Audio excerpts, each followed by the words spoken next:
Hello, hello. Guys, it is day 3 of streaming on Twitch. Today, we have something exciting. We will be reading part 2 of my book, Sequence, and chatting as people join so they can introduce themselves and tell us more about everything. So, without further ado, let me get my Diet Coke.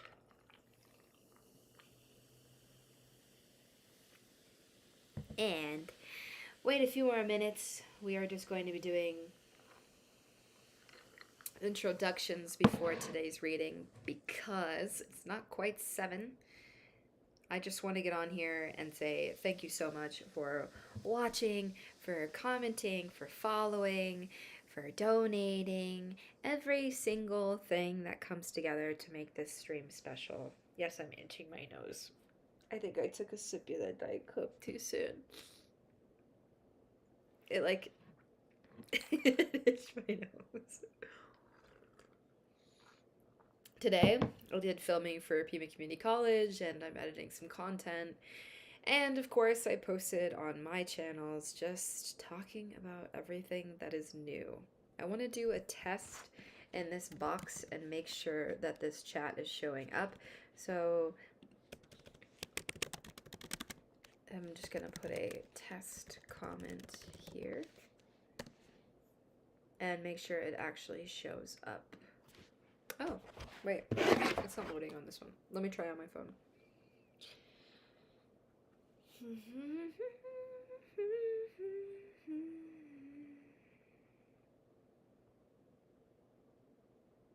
Yeah!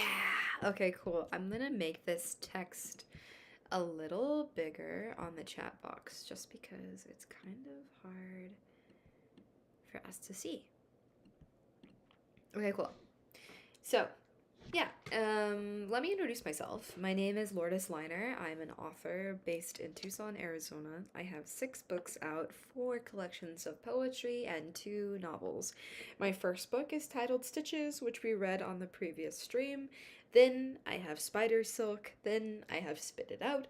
Then I have Sabotage. Then I have Sequence, the text we're reading today. And I also have In Vitro, my novel that'll be ending this series of readings.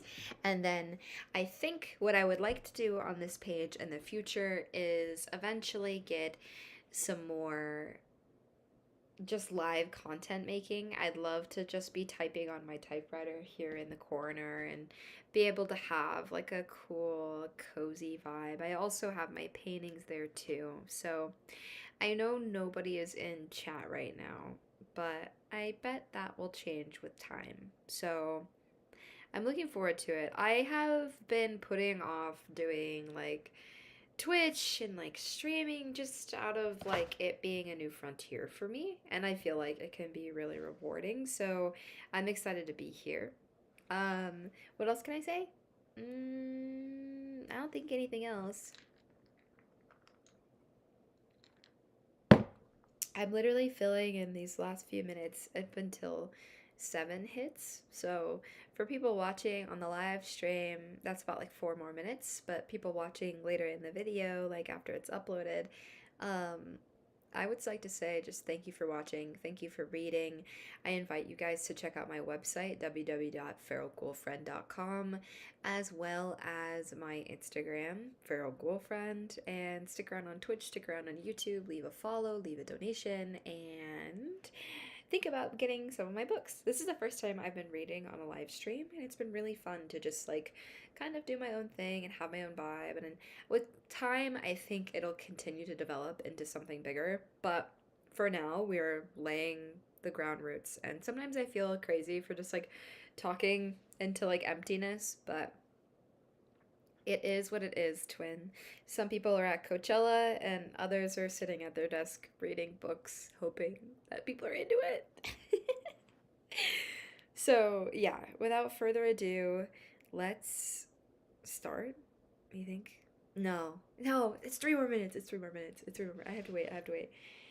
Um I think I should probably bring up some of the other things I did today. So I had done the Tucson Poetry Festival, like, promotion stuff. So I'm filming something for that currently. I had posted my reading from the Ghost Poetry Show and then posted an article that I did interviewing bands like Vision Video, Glixen, and Green Druid and Vulgar, and there's a few more bands that I've interviewed that I'm going to be putting in another article in these next few weeks. I thought about putting all that content in a book, but I just decided to have it free digitally so that people could read it and access it and learn about it and just have it on my website so people would visit my website and read more. I have a Substack and I post on it occasionally, but I like putting some of the early blog posts on my website so that people engage on my website. Like, my website has all kinds of cool things on there, from not only my work, my mission statement, about me stuff, like culture things, clips of things that I've done, as well as like my events. So I put a lot of work into building that. It costs a lot of money to keep it up and running. So I would prefer to get the clicks and get the views on my own account too. You know what I mean? It's fun. And then when people give me the data, at least they're just putting it directly on my site and I'm able to like see it. So it's been cool. It's been really cool to be able to do that and speak to all these bands and do all this work. So I think I was lucky with my first stream because now it is like Ghost Town City. So I'm hoping people watch this later. But with that being said, there's one more minute before I told people I would start my stream. So we are just gonna go off the cuff. I don't know, are you allowed to play music when you stream? I'm gonna look it up. Are you allowed to play music on your stream?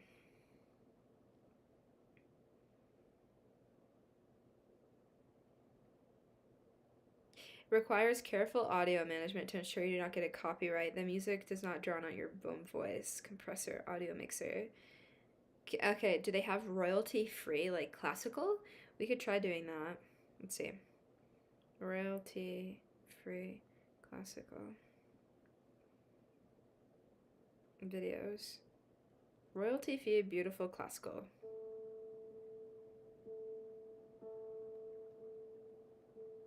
Okay. Let's have that kind of like slowly in the background. I feel like that could be kind of lit. Can you hear it? I don't know why I have my headphones on. It makes my life a little bit easier. It is what it is. So, without further ado, my name is Lourdes Leiner. We are 10 minutes into the live, and I'm going to be reading from my book, Sequence. Sequence is a secretive, manipulative, dangerous, international, and altogether masterclass novel written by Lourdes Leiner. It's authentic, raw, and follows a scattered life across the southwest to London like an unforgettable call. You won't forget to take a closer look. The gallery owner speaks out of being scorned by the loss of professional contacts. She speaks of her son. Digital art hangs in the front of the gallery on alter ego. The ex-husband's work hangs in the back of the gallery. Intricate depictions of the universe, religion, and the human form. He's off doing whatever show now. He spent a brief time in Tucson and he told me to create a 24-hour poem. She told me to write a poem on the Aquarius woman. They're both so full of their thoughts, with only clean surfaces to show for it. Underneath those serpents guide a soul, a wish for money, power, fame, and influence, a wish to be seen, a wish to be admired. I do admire it, but from a distance. My clarity and precision are clouded with alcohol while I'm in the gallery. I know I chewed out the older man as he laughed at my state while walking back to my car. In summary, the game for human restlessness, the war against suffering, the fight for hope, the slashing of serpents' heads must be fought consistently. There is no reprieve, except the connection of souls that occurs when this truth is released into the world. I know my work interferes with people. It disturbs. I made my mother sob and want to put me away. She knew the truth about what happened. I love her deeply, and part of me was happy to know that someone else knew I had to fight through it. I I know now, after using this voice to speak truthfully, there are countless people around me who have. Whoa, I just started hearing my own voice. Okay. I know now, after using this voice to speak truthfully, there are countless people around me who have struggled the same, but this intense expression is the only way. I have no secrets, not anymore. I want them to know all these eyes have seen. Now I am in spaces where average eyes have not crossed. I have seen the mansions, I have seen the ultra rich, I have seen the ultra shallow, the ultra self obsessed. I have seen the lack of humility. I know my friend told me I was murmuring to myself that night in the gallery. The fear shot through my stomach. As much as these people who battle serpents are seen by me, they also look into me.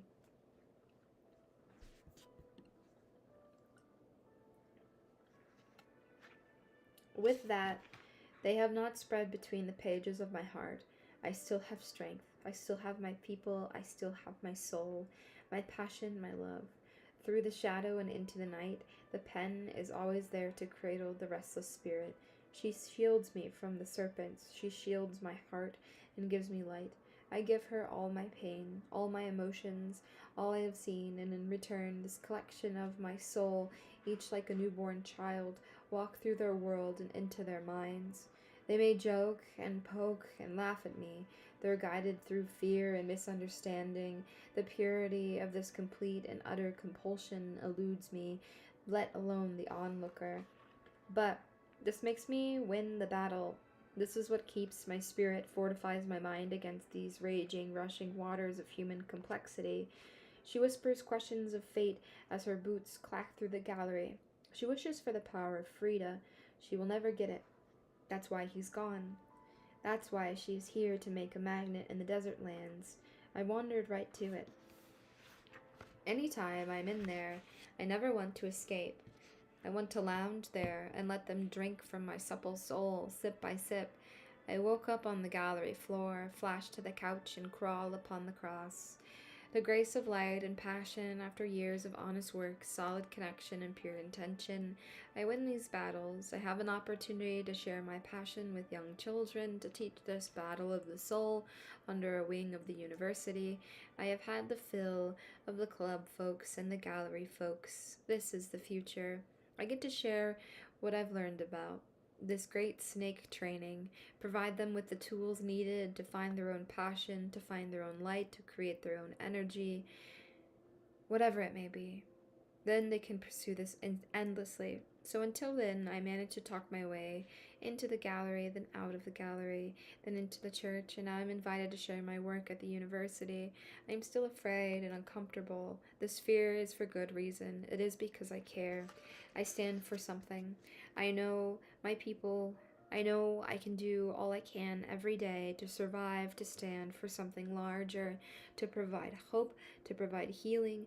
I cannot look away. I cannot ignore them when they share their passion. I cannot help but to make room for it. I cannot help it. I have to listen. I have to be more. I have to be better for them. On the napkin, I wrote, I closed out the church and walked through the walnut pews in darkness back into the world. I gave God my suffering, and in fear I have clarity and strength. I think of what I must do to succeed. I plan with tear-stained eyes and look towards the future, what must be for them, what I must give, the growth, the woman I must become, the strength, the lessons, the power I must give to voices to be more for them. I must be brave. I must be better. I must choose kindness and compassion. This soul, evilness resides within a restless soul. But still I choose more. I choose love. I choose beauty. I choose kindness, care, and strength. People are starving for it. Their souls sob in the face of it. They weep after I speak into microphones, their sorrows waiting to be released by someone else's lead. This is why they deserve to have endless kindness for the sake of it, pure compassion and love, tenderness for its own sake. I must care for them, for who else will? I must listen to them, for who else will? I have been given this suffering, as they have to find strength. Pain is here to give us love. This restlessness in your heart beats for ambition, for growth. Healing is possible. I hope they can see all that I give is love. I'm doing everything I can to be the best for them.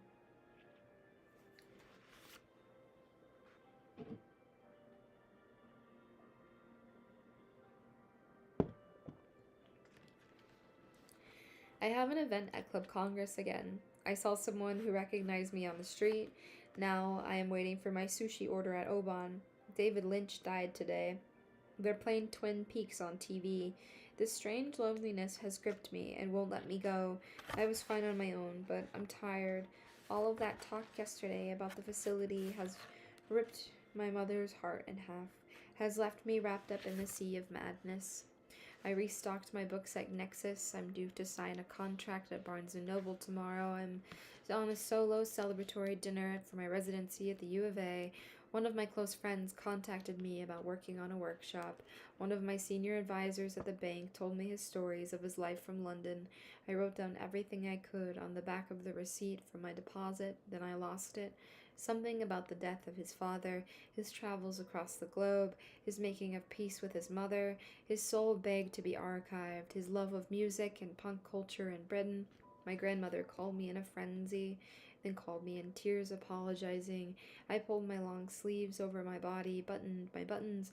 I gathered my thoughts. The infinite expansion that occurs from their perspective drives me to madness.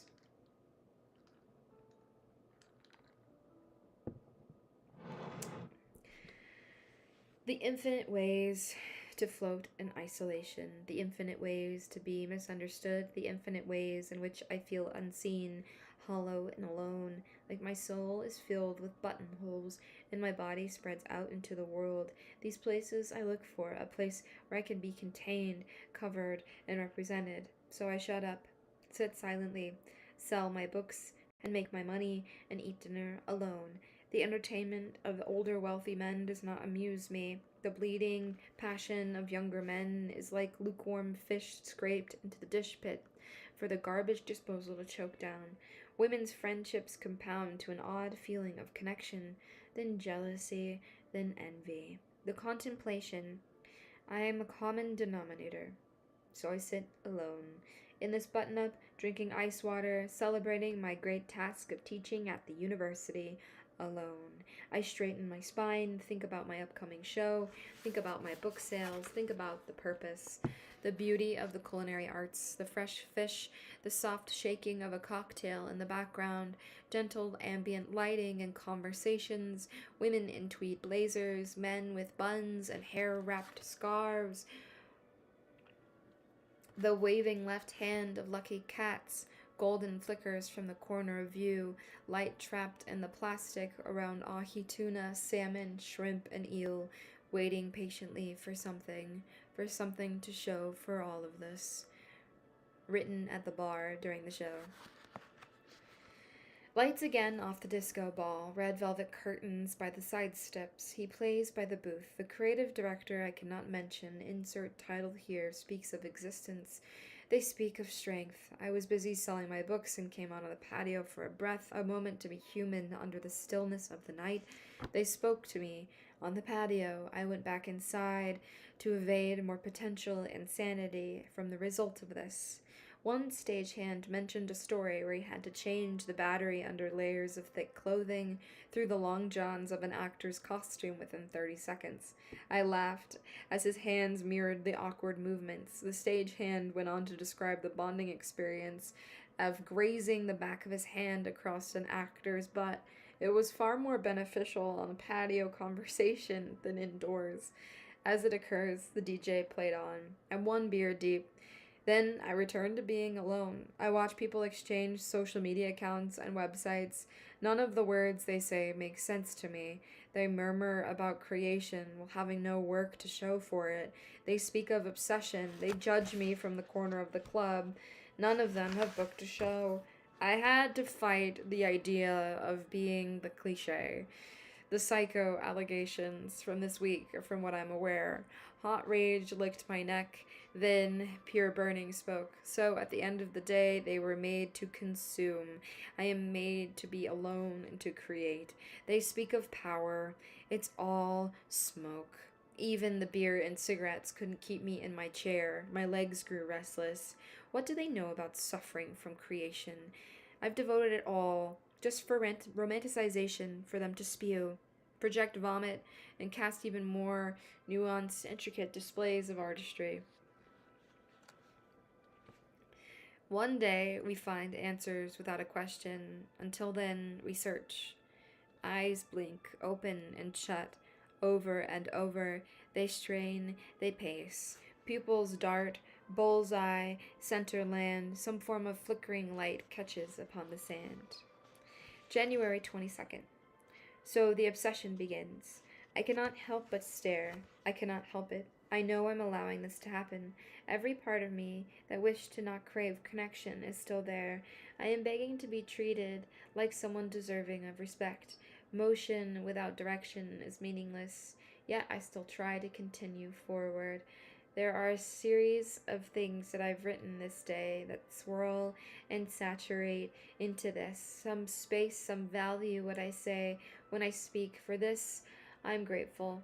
Slithering serpents from baskets through the corners of the wall, between layers of skin and long sleeve sweaters. Every moment of mindfulness leads back here. How tame to serpents. Some battles of the fatigue state, to peel scales off spinning circles, reflection, saturation, sunset upon the peaks of the mountain.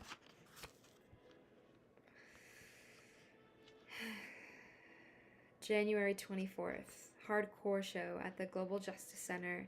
The doors were at 5:30. Groin, final stance, hard luck, Fortuna Moldava, a moment of violence, the last breath, a benefit for the Los Angeles fires. A black cat curled up by the side of my booth and hissed as I bent over to pick up some stickers that had fallen. They load in gear, passing a sign that says resist on the door. They speak about sobriety, and my friend is in an AA meeting. They speak about a show on March 21st at the BCC with a 6-band bill. Black tote bags by the stage, clear trash bags and bins of merch are set on the table. Groin's drummer munches on menudo. The drummer of Final Stance talks about his mom's birria. I took a boot to the face at one point. I had a scuff mark across my eyebrow and down past my lips. It smudged my lipstick. I touched it up in the bathroom. They were crowd killing and having a ball. The show was sold out. I did my best to archive what I could. I hoped it was enough. I hope I am enough. I feel so much more enriched after going to the show. Many familiar faces were there. A woman who had read Sabotage had tears in her eyes as she started to speak to me. I just did my best to hear her and to hug her. I hoped it was enough. This is the first show in a long time where I didn't wear long sleeves. I showed some people, and they said they loved me. I was given hugs after the show. It felt good. Good like an oat bath from my soul. It's so hard, fighting all these wars. It's all mental. I was afraid to be there. Like I was wasting space. Like someone could do better being where I was. They made fun of me, as they always do. It just hurts a lot sometimes, and it's not like I don't know what to say. It's more about how people can be cruel to themselves. I did my best to listen and to ask questions and to meet them where they were. I did my best to archive what I could, from the booths that were moved to protect the paintings of the venue to the stray kitten in the corner of the room.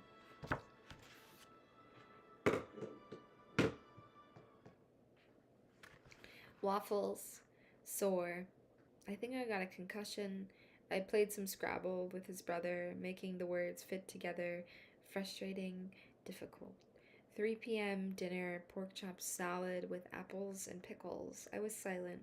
After the table, he left. Then we were speaking about football. I didn't have the bandwidth. Now I'm here on the couch in a hoodie from his father. I feel like trash. The sunlight cuts through the window and into my eyes. They squint into the light.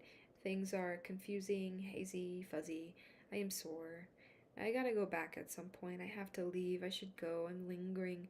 He's trying to get work done. There's literally no place for this soul. It doesn't matter where I am. I think I'm just not made for Earth. Not made for heaven. Not made for hell. Not made to be. Nothing. Jackie, you know what? Carry the world in my purse, the weight of it all on my shoulders. Served my time to suffering. It just drains my eyes. It drains my heart. It drains my body. All of this hurt, all of this anger. It vents out into small spurts at shows, like flickering the gauge of a pressure cooker. Steam billows out from my heart. Then homostasis returns. Homostasis returns. It's getting better. I'm drinking less, I'm talking more. I don't smoke cigarettes. I vape occasionally. I'm about to teach. But my gosh, it feels like so much has been packed into the corners, in the marketing, in the smile, in the book sales, anything to get by, anything to be better. So from it all, I am back. Back to this body, to this place. Beautiful things used to flow from whispers by the window, the creaking of a door hinge used to, as dogs pant and slapping bare feet on tile, the hum of the radio. Guitar cases are stacked, darts corrected by bullseye, French press cooling at the end of the table. It was all so delicate, torn dollies, stained hair, skirts so intricate, fumbling over words, frizzy hair. It was all so fake, so contrived. Ears peeking into twinkling piano keys, freshly ironed sheets. That was all, wrapped into tin foil and packed in chocolate boxes just to make you fat. Take these hands, take this pain, take this heart, take this whole heart, take these tight shoulders, these sore feet, these restless hands, these weary eyes, take this body, far from it all, take me away, take me out, high far, way far from where I am. Take this soul, take this body, turn it to ash, pure, clean ash. No more of this weight, no more of this heavy, harsh, it's dull, it's tiring, exhausting, it's crushing, it's heavy. I want to drift like particles in the wind, lighter than the feathers. I want to be in the sky. I want to linger in the dirt. I want to shimmer like dust in the moonbeams, glow like the haze around the moon. I want to shimmer like the top of a river. I want to crack and reflect like broken mirrors. I want to be crushed under this weight like a silver spoon backed upon creme brulee, then scooped and destroyed, sugar crystal fragments. My skin is torn and riddled with these splinters that dig into my mind, and as I think, I am tired of plucking them all out like it's some odd inverted cactus. It's time to finish the job. It's time to decide. It's time to act. It's time to face it. This floundering, it's time to keep pushing. How many more shows? How many more book sales? How many more words? This is all that it is. At the end of the day, it's the only thing I've got. How many words? How much do I say? This bluebird chest reminds me. Her harsh heart reminds me. The beetle arms remind me. We are still restless creatures. No matter the form, no matter the achievements, no matter the space, our kind, restless creatures. They say they meet people who are just writers. They say to me, they're born like that. Restless creatures. The more I think about the creatures, the more I know I'm a ball of ink. The more I can invert, expand, stain, contract, smear, dilute, saturate, blend, root, scrape, embellish.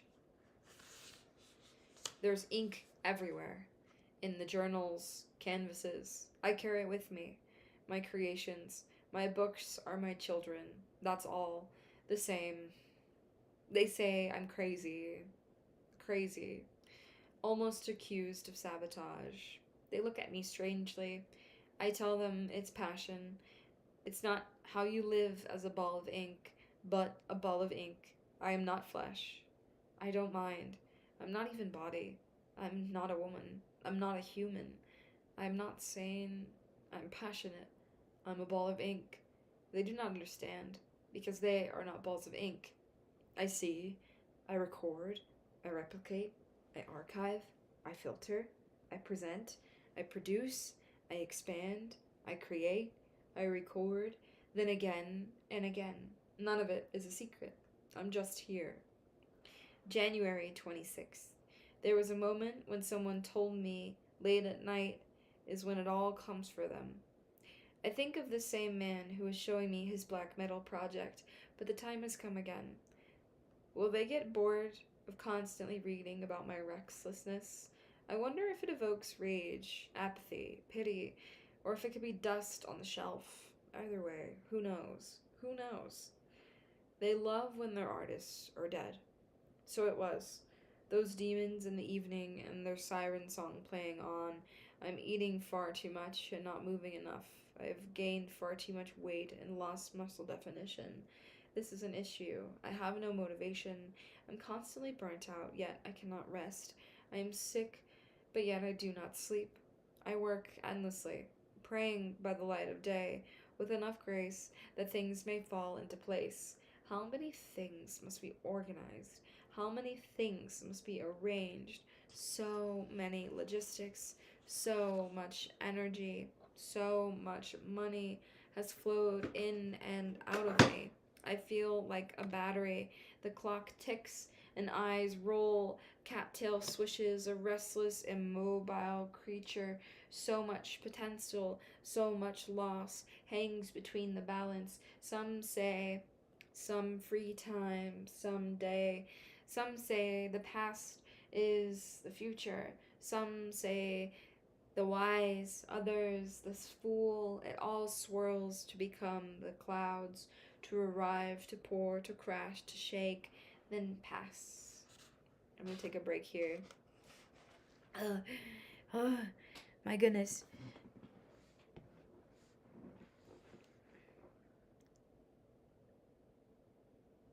Take a moment to breathe. I'm checking my phone right now because I had a lot of things happen. Nothing bad, but like, I don't know. I'm just a little conscious about everything.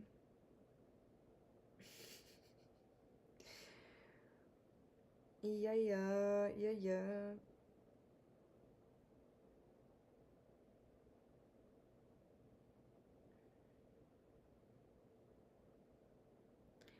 Okay.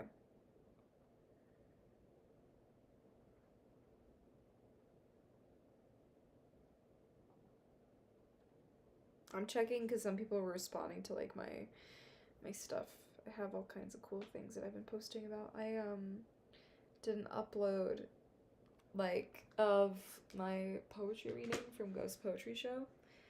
That was up in Phoenix. So I just got that up, and then I also put up an article that I'd written about like Glixen and Vision Video and Vulgar and Green Druid and another band I can't remember right now. But yeah, so I just was checking that on my socials and making sure nobody has seen this. And I feel like I'm talking into a void, but I'm gonna keep going because I made a promise to myself that I would finish reading his book.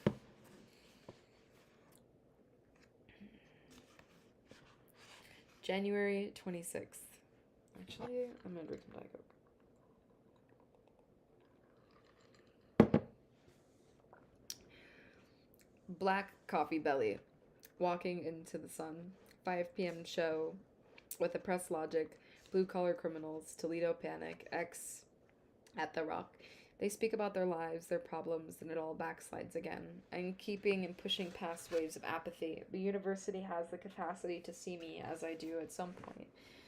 The bands want me to record them and add value. I do enjoy getting into the shows and supporting how I can.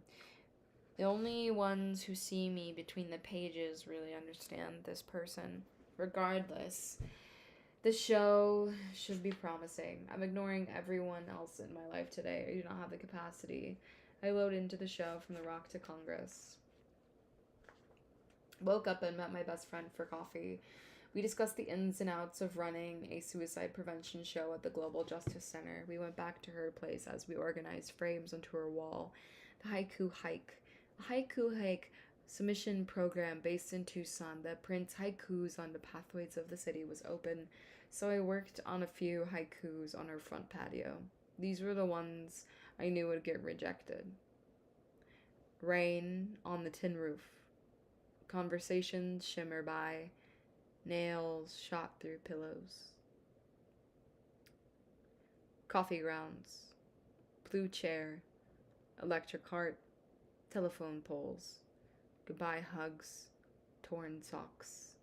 These are the ones that I thought may have a shot.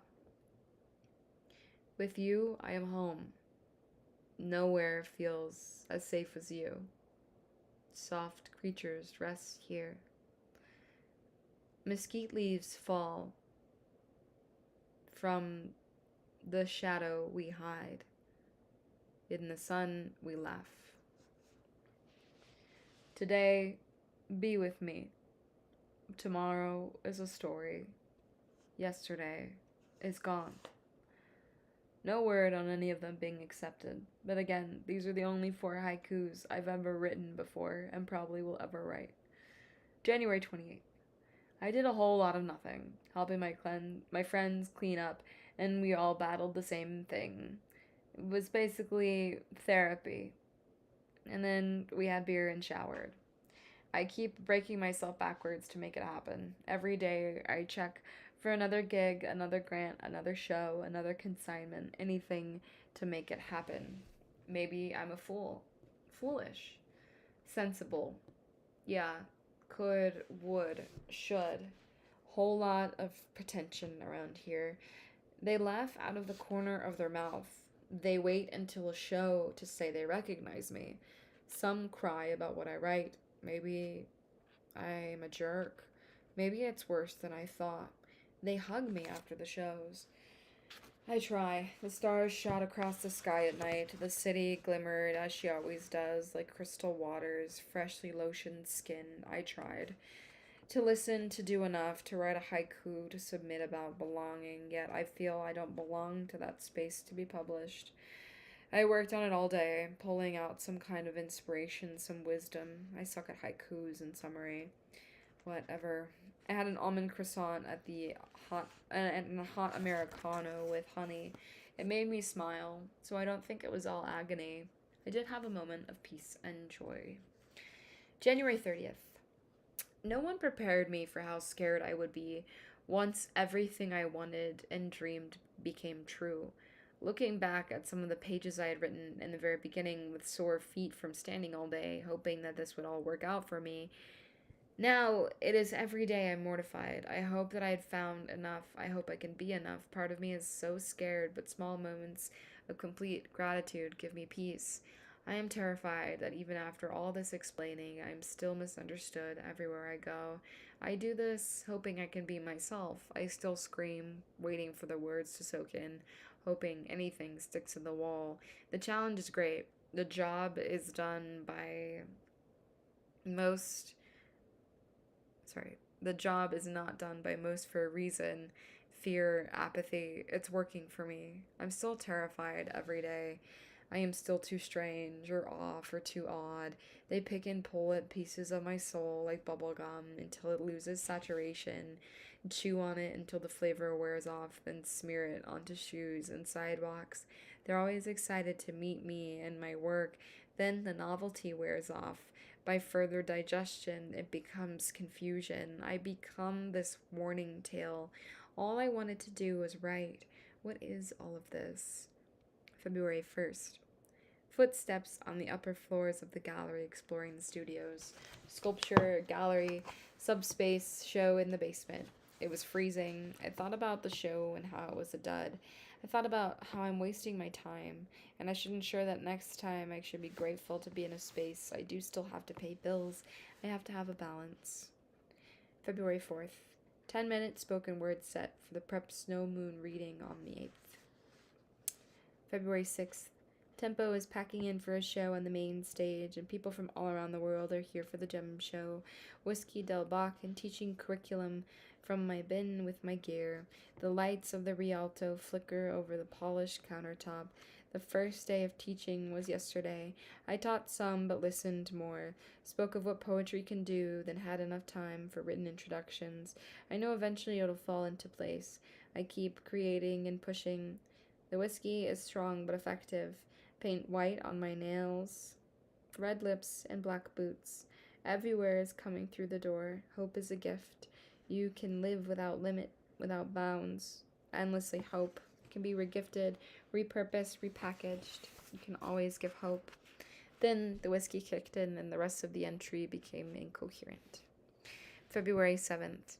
Alchemy, a dark dance night at Club Congress with Gothic Creatives Collective. I wrote, the music is blasting just enough for me to make it standing, hopefully enough to keep existing right in my journal.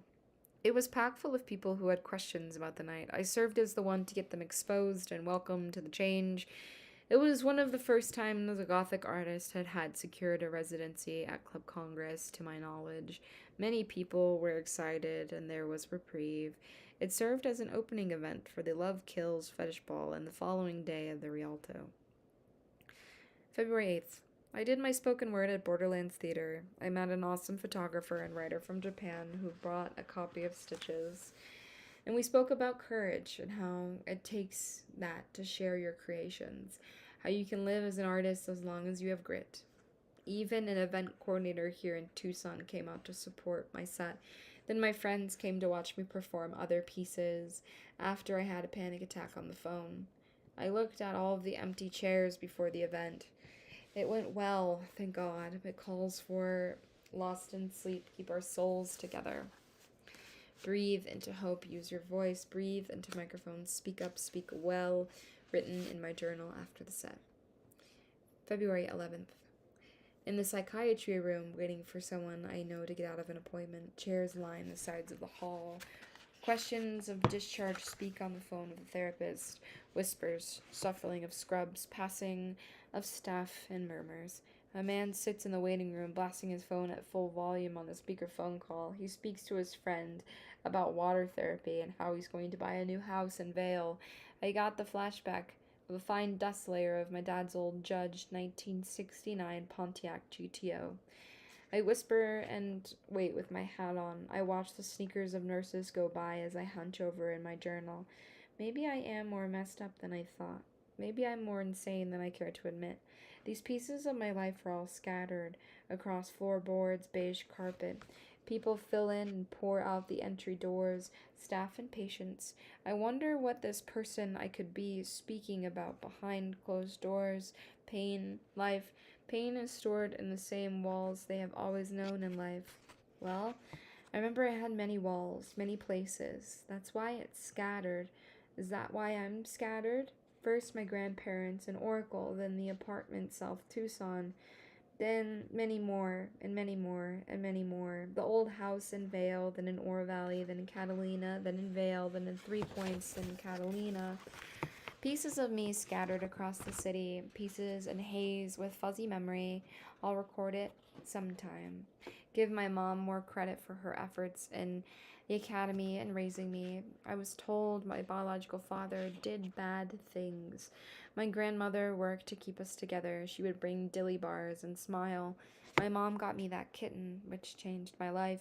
Then, for one of her birthdays, I got her a kitten. She still speaks about it to this day. Sidetracked. The reason why this gets fuzzy is because of when I slammed my head into a marble table when I was a child. Scattered brains. Eventually, they came out of the appointment. Then we walked out to my car, and I remember feeling relieved to be out there.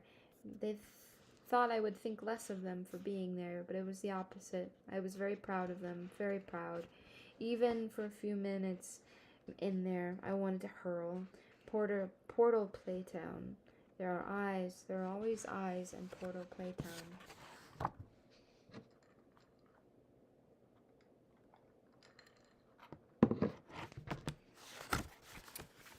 Poetry Out Loud semi-finals featuring my work. I did my best to inspire kids to keep reading poetry and to keep my set refined for the radio edit. Then it was off to my first readings. So it was all streamed. I sold my work at the Bloodless Market. I used to run so freely when I was invisible. Now I look over my shoulder, scan all the corners of the room when I walk through the door, even play games with myself to see how long I can sit in the coffee shop until someone recognizes me. What an odd, insecure game that must be. I remember when we were nothing, invisible, nobody. The ugly fat girl. Now I'm a woman with accolades. How exhausting. Spent hours fretting over what to eat, how many more pounds to lose. I ran away from them all, chasing every event, every reading, book signing, every show I could possibly get. They say I'm inspiring. I say I'm insecure. Nothing will surmount the insurmountable weight that falls upon my shoulders. I pose for photos. I'll sign your copies. I'll listen more. Sell part of my soul. Once again, all the pieces of me spread out across this land. My body may feel lighter. I may feel rest. I may bathe in opulent waters where it can all be easily understood. It can just align. They compare it all in time again, over and over. Hopefully this means something to someone. If not, it is still the thread of sanity I have worn out throughout my life. Everything comes back to you. Dear sweet journal, if I didn't have you, I'd be gone. I'd be out there chasing it, feeding the beasts. It's good to be back in your sweet arms. When I'm with you, I am free to say as I please without consequence or punishment for expression. It feels good to run back to you after a day full of all of the mess. Sincerely, Lourdes Leiner. February 18th. Set me free. The thread is loose and it's hard to breathe as I unravel. Pulled by desire and destiny, I am somewhere between heaven and hell. Set me free, please. February 21st. Birthdays are hard. I turned 24 a few days ago, and I have been fighting an invisible battle most of my life. All of these messages for hope are hidden, wrapped up in little bows, and placed in my work. To this day, I'm still afraid that my work is not to par, afraid to be good enough of a role model and educator, afraid to be before open mics, afraid I am not doing enough. Being a creative and being a professional is no easy task. Every part of my soul and my life and my body is put in this pursuit. So with this being said, your support means the world to me. I will continue to do as I have done and make sure that I always have a place for the arts in our culture. Regardless of fear, I still show up. I still act. I still take up space out of love for you all, out of hope for better, out of passion. Birthdays are hard. Life is going to be hard, but we can always fight for more. We can always fight fear for the sake of love. February 22nd. Solo reading event at my birthday, Stacks Book Club with an open mic. A retired lawyer read a piece about his mother's eyes, and I fought back tears during her set. Then I closed out with Bluebird by Charles Bukowski. I spoke about how that inspired me to want to share more poetry with the world. I remember telling them now we saw pieces of one another's bluebirds, and we have to keep them well fed and keep them kind. February 23rd. Dim lights and conversations around the shaking of glasses and pouring of drinks. It's Sunday, the 23rd of February. Yesterday was my reading and an open mic. Tonight there's jazz playing in the Century Room at Club Congress. People smile and wave hands. The hostess smiles and waves cymbals from the street. A jazz drummer taps on the cymbals while another musician has a solo on the trumpet. Some from a reading sit back at the bar. A dinner over sushi. I saw the same couple a few months ago from a gallery show on the 6th. February 24th. From the restocking to the gigs to the shows, I'm constantly working now. It's like there's not enough of me to go around. I'm constantly feeling so heavy with emotions and become a magnet for it. They've been locking onto me and telling me to rest, but I have to fight to write all the time and fight to say who I am. The space that I stand for makes this all non-stop, constantly working, never enough. It hurts almost to allow this all to fall into place. I know one day I may be able to relax, but there's so much on the line right now. There is no time to stop, and every single waking moment should stand and be in commitment to this. There are so many voices lost in the haze. I am screaming to represent more, to stand for, all day, all night, all day. From clubs to classrooms, it's always work, it's always work. Subvert narratives, provide connection, support, education, from show after show after show after show after show after show. It's a one-woman circus with my books and my gear. I pack in, I pack out, all day, night. I move with the gear and set up the show at the work and keep pushing and keep collecting. I have journals to yet record from 40 poems of my students. When I record, I feel it all flow through me. When sharing and gaining feedback from consciousness, I feel the flow through me. A battery, a petri dish, a conversation forms, reintegrate, retract, expand, contract, then morph. Millions of particles wash in waves down by the riverside.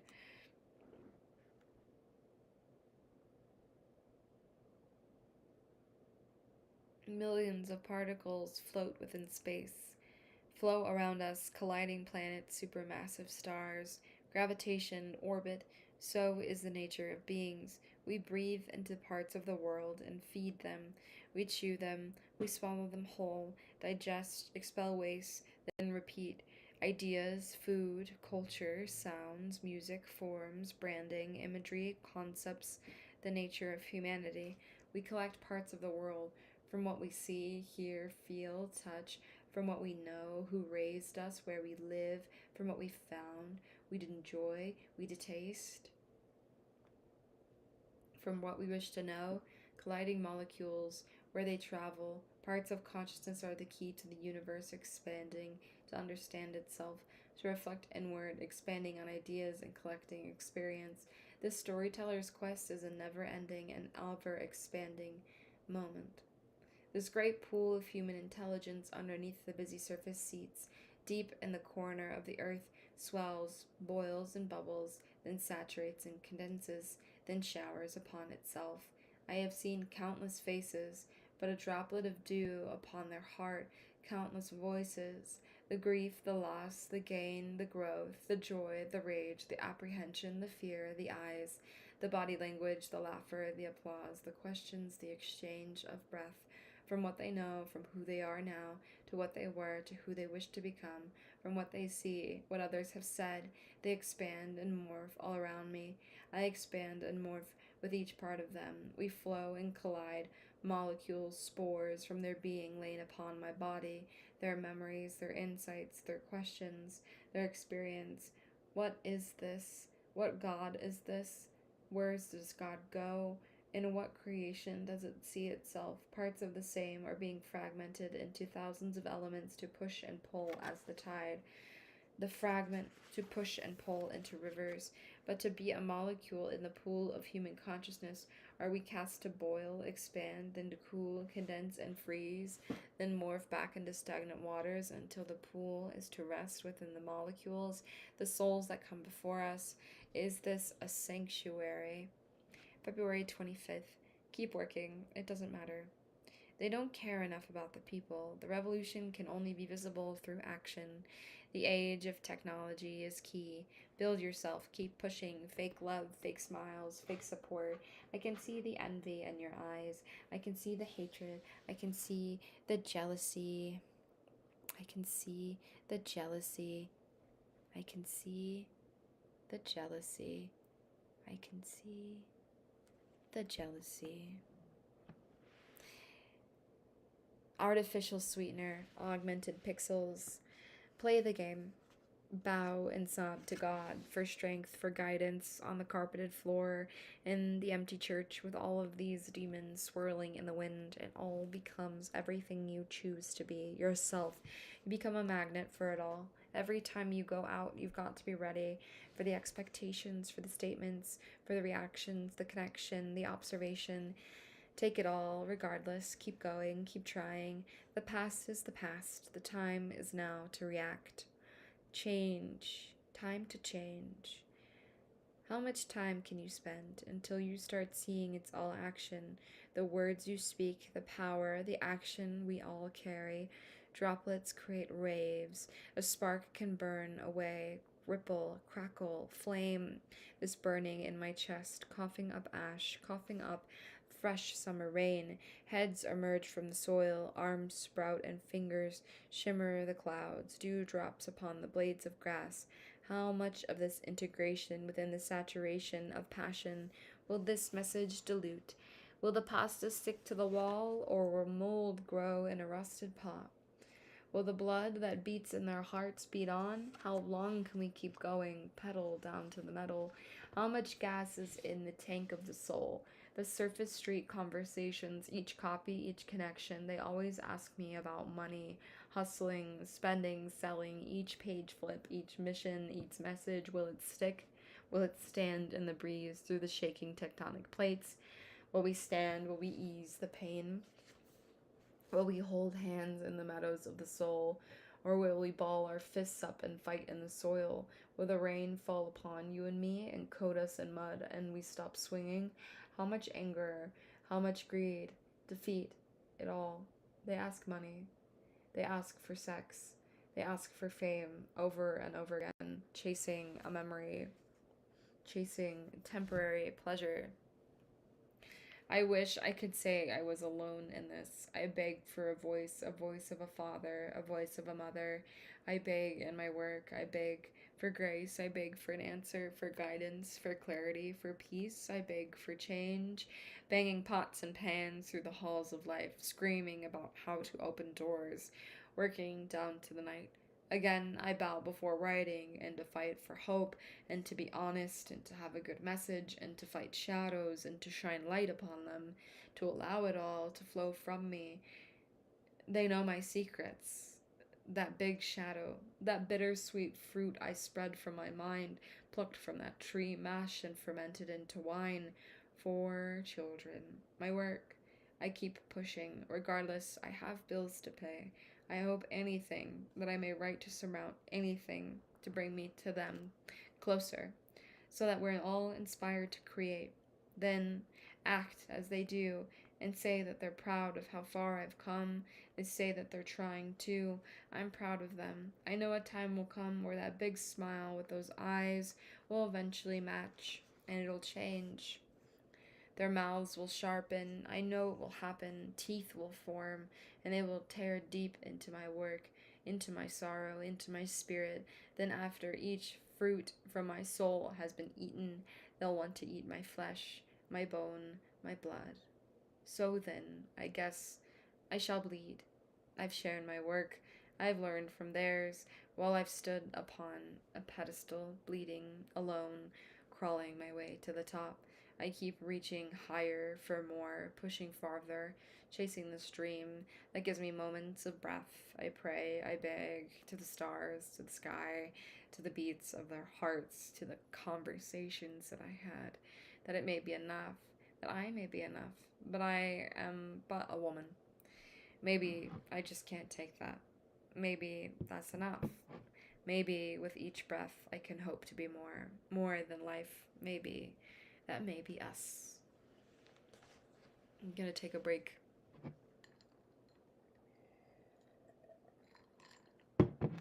I have my fan on, and it is like drying out my mouth.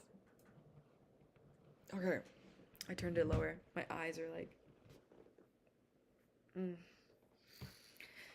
Okay. March 1st. I do not recall the sound of my father's voice or face. He left me when I was quite young. My stepfather came into the picture when I was roughly 7. I remember being a flower girl at the wedding, the Tucson Botanical Gardens. My brother was born in January. I remember falling asleep till late hours of the night, then being awoken in the hospital. He was in a clear white tub. I watched his pink and yellow face scrunch and sob. I remember turning to my mother, convulsing from an allergic reaction to the epidural, rushing over to hold her hand while they watched my newborn baby brother. I remember how we brought him home in a blush and baby blue blanket, the snow falling upon eyelashes. We would walk to the bus stop together. He grew older, and we would play in the desert with other children. We carried him home. He had cactus needles in his ankles. I remember a SpongeBob themed birthday party where I was punched in the stomach. I remember falling off a trampoline. I remember riding horses in the wash. I remember the time I rested my elbow against the neighbor's fence and was electrocuted for just a small moment. We lived in a home out in Vale for a while until the housing market crashed, then flashed my appendectomy, then my tonsillectomy, and the apartment in Oro Valley. We moved into the house there. Through middle school, I started to notice dynamics involve. My body changed. I would hop the wall to collect the neighbors' half put out American spirits and then smoke them. In middle school, I took on choir and yearbook club. I had to write articles from time to time. I was incredibly insecure. I was overweight and wore braces for a short time. I had warts on my neck. I got them removed. I remember competing in the performance and competitions in Disneyland. I started having issues eating around this age. I would often write in my journal in class and draw during math. There were times when I would excuse myself to cry in the bathroom from the announcement of my birthday, and furthermore. High school. I took to the punk shows. I wondered, and I worked and flipped burgers. I'd walk home in the dead of night around 2 a.m., smelling like burger grease. I took to vaping in the walk in, and I would work nights, frying fries, mashing burgers, scrubbing in the dish pit. I was the only girl that worked as a hotline cook.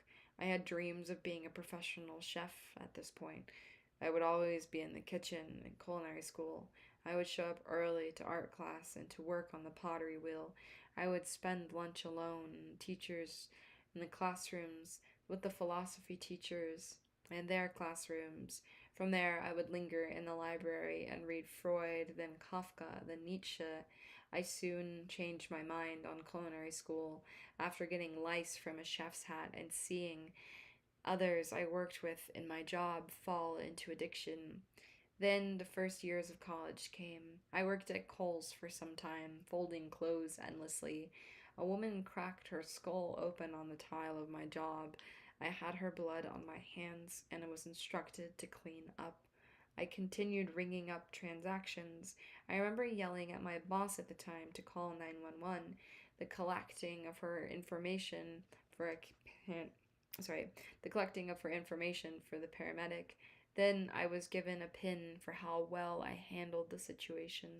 A customer even turned to me to complain about the line while I had blood on my hands. It started to click. They didn't give a flying you know what about humans. You were a machine. You were to be a laborer for profit.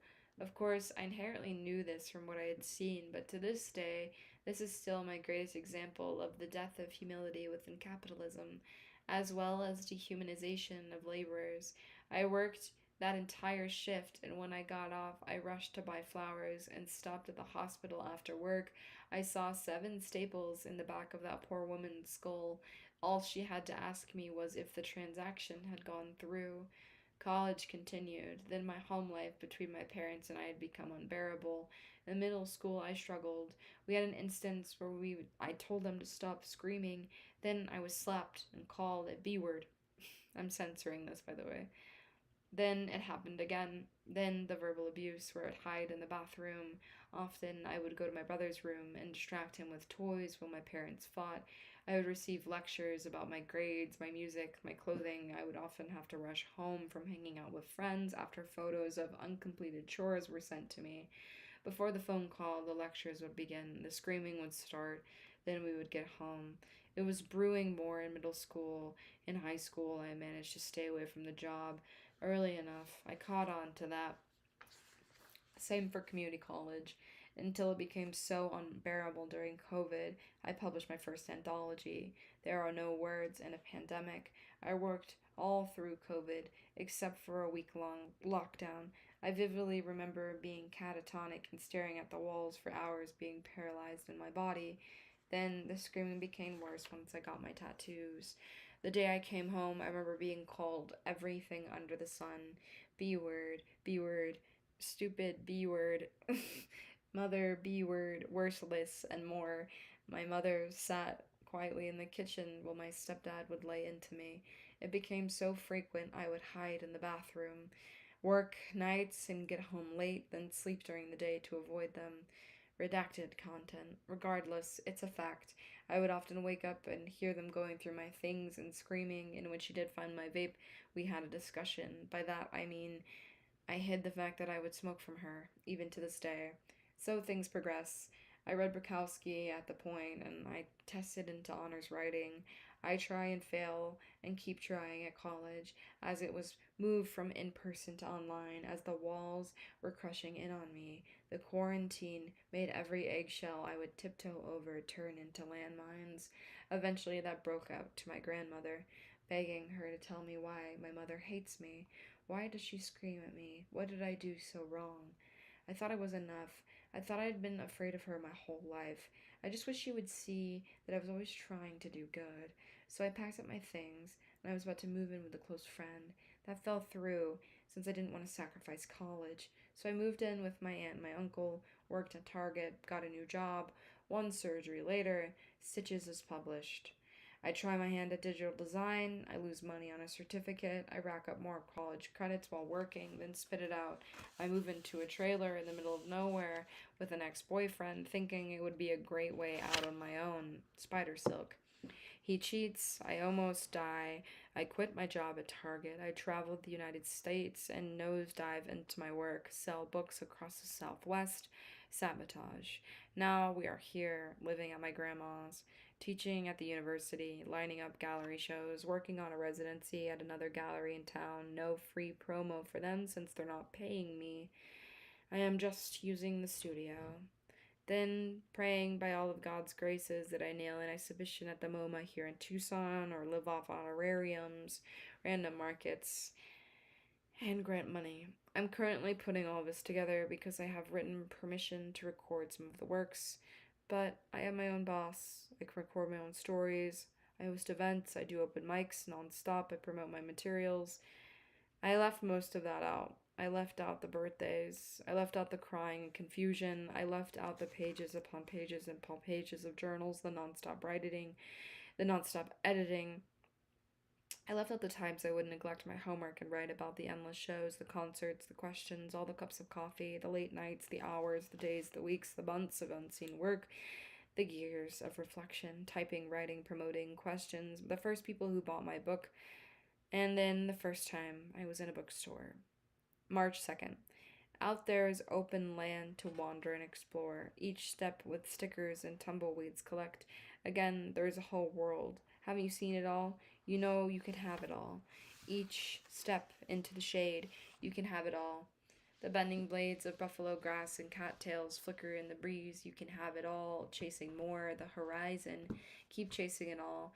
You aren't running fast enough. You aren't seeing it all. You aren't stopping to enjoy the blooming summer poppies. Wait, I just got something in my chat, I think. Let me check my general chat.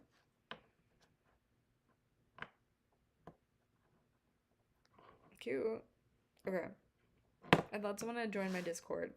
No one has joined my Discord. Guys? Is anybody there? Today is a slow day for me. It's okay. I'm just taking a minute to be on my phone and take a break. Because this stuff is hard for me to talk about, and I cope by being on my phone. I've been like actually sharing my work instead of just like making content for social media, and the engagement is so low. It's like I could throw up. Dude, it's literally so low. I posted a video and I think I literally got like 600 views. Like people literally see poetry stuff on social media and they're like, and they just swipe right past it. It literally only has 1,000 views. Can you believe that? I'm like, it's literally so funny. Like, I will post the funniest things ever and like not care, but when I really care about it, the views are like so low. Like like anytime I'm sitting down to like read my books or something, like I literally am like so humbled because it's funny, like I know how to like make the content, right? But the thing is about this stuff is it's not just like content, like it's thoughts, it's like my soul, like it's very intense. Like my artistry is not like I'm not a half you know what artist. Like I'm all the way in. So it's just so funny. I literally am like embarrassed to have that poem up on my page, even though I'm a poet, even though it's literally something so personal and it's one of my like masterclass things and one of my best selling books. I'm still sitting here like, oh my gosh.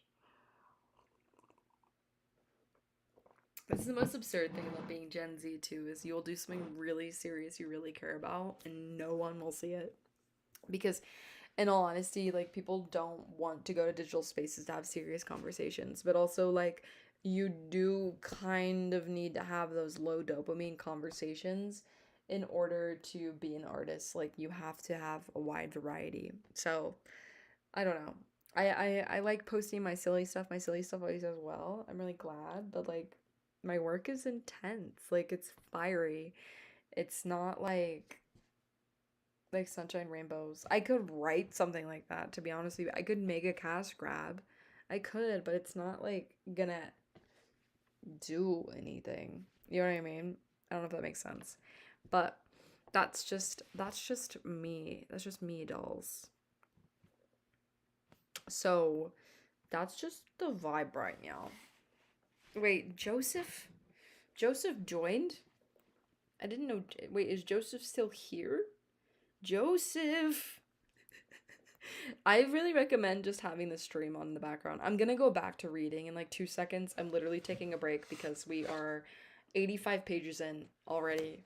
So this is like probably gonna be a 2 hour stream. So feel free to just like be cozy. Also, hi, hello. Welcome. I've just been yapping on my phone. I was gonna double check. It says that I got a donation. I don't know. I'm gonna double check. Is it possible to see that? Whoa, I just looked at myself. Guys, does anyone know how Twitch works? I'm figuring out how Twitch works right now. So, I don't see a donation. I feel like I would have gotten a notification, right? Because I see this little pop up. Oh, look at that. Bink. Well, anyway, thank you, Joseph, for following. What's my Discord? Oh, say Lessington. I have a general chat that I am basically gonna put like, who's this? Did somebody join my Discord?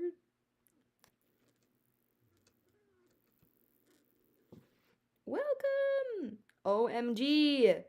Welcome to the Discord chat box. Okay. Let me send you the link too.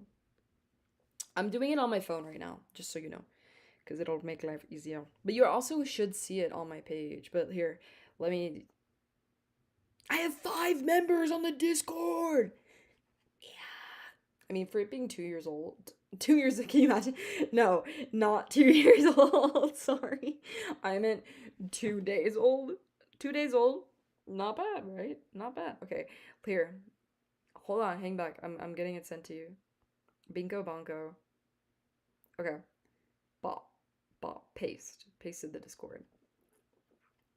Yeah. Blueface, baby. Anyway.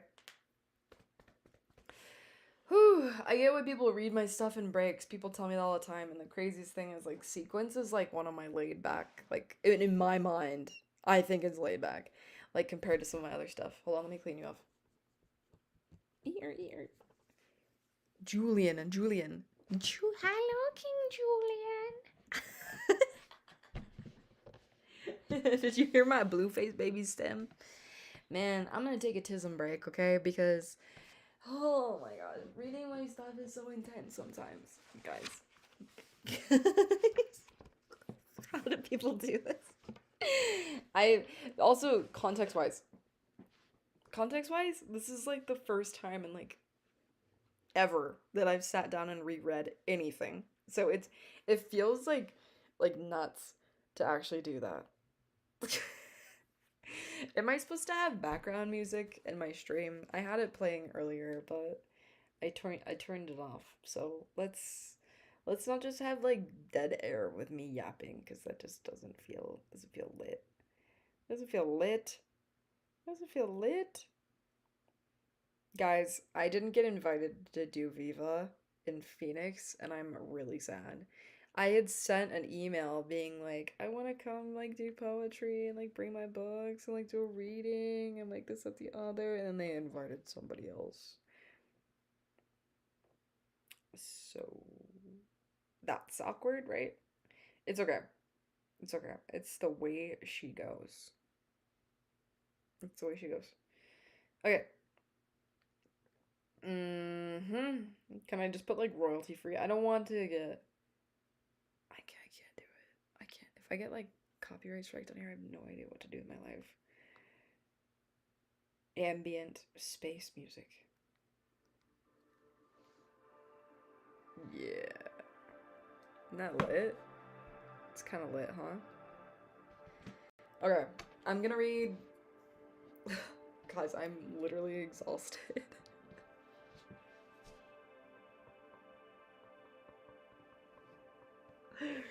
I'm literally so exhausted. I'm thinking about quitting the stream and then doing a different stream, but it's okay. Let me just do a few more pages, okay? Okay. You can have it all. The bending blades of buffalo grass, the cattails flickering in the breeze. You can have it all. The roadkill, the cholla bulls getting stuck in your ankles. Chasing more, the horizon. Keep chasing it all. You aren't running fast enough. You aren't seeing it all. You aren't stopping to enjoy the blooming summer poppies. You can enjoy it all. Your boots are worn down from it all. You can have it all. The sun is bright. You should buy a new hat. You can have it all the way down to the horizon. Only if you get there before sunset. You can have it all as long as you are fast enough. Dust plumes from under your footsteps. You can have it all as long as you're fast enough. You can get to the top of the hill just before sunset. Just keep running, kid. You can have it all. Just be aware of the rattlesnakes in the grass. Watch for the beer cans and broken pipes. You can have it all. Just move calmly. Pretend well. Don't speak of blood. Speak of those skulls 6 feet under. I dare you to not. You can have the horizon. Chase the sky. You can leave it all. Just keep running. Grow and reach higher. You can feel the clouds run through your fingertips. You can have it all. The stars. If you say the right words in the right places at the right time, you'll get them. Maybe even the sunset. But keep running, kid. You can have it all. Don't you want to get new boots? Don't you want a hat to keep yourself from getting sunburnt while you're out there running all day? You can have it all. It's just past the horizon. When you get it, it'll taste so sweet, like fresh bread and daydreams. It'll nourish you like the shimmering, sacred steak. Aren't you hungry for finer things, kid? Keep running, keep running. The horizon is yours. Pay no mind to the rope around your waist. Pay no mind to this wagon, kid. Keep running. You can have it all. With all this hard work, you will earn new shoes, that hat, that steak, those stars. You'll earn the horizon. Just keep pulling this wagon. Pay no mind to the man sitting behind you with this carrot. Keep running. Keep pulling. You can have it all. You can run as fast as you can for as long as you can. Yes, the weight may pull at your waist. Yes, your bones may ache. Keep running, kid. It can all be yours, just over the horizon. Pay no mind to your blistered feet. Pay no mind to the last days of sleep. Pay no mind, kid. You can have it all. A nice place to rest. It's just over the horizon. Keep running. Keep pulling forward. Keep working. You can have it all. Don't you want it all? Don't you see them? You're out here in these ragged boots, right? You can make it look so easy. Don't let them see those bags under your eyes or that sunburn. Come on, kid. Keep running through this wash. I know, pulling hard through the sand. But keep pushing. It can all be yours. It's just over the horizon.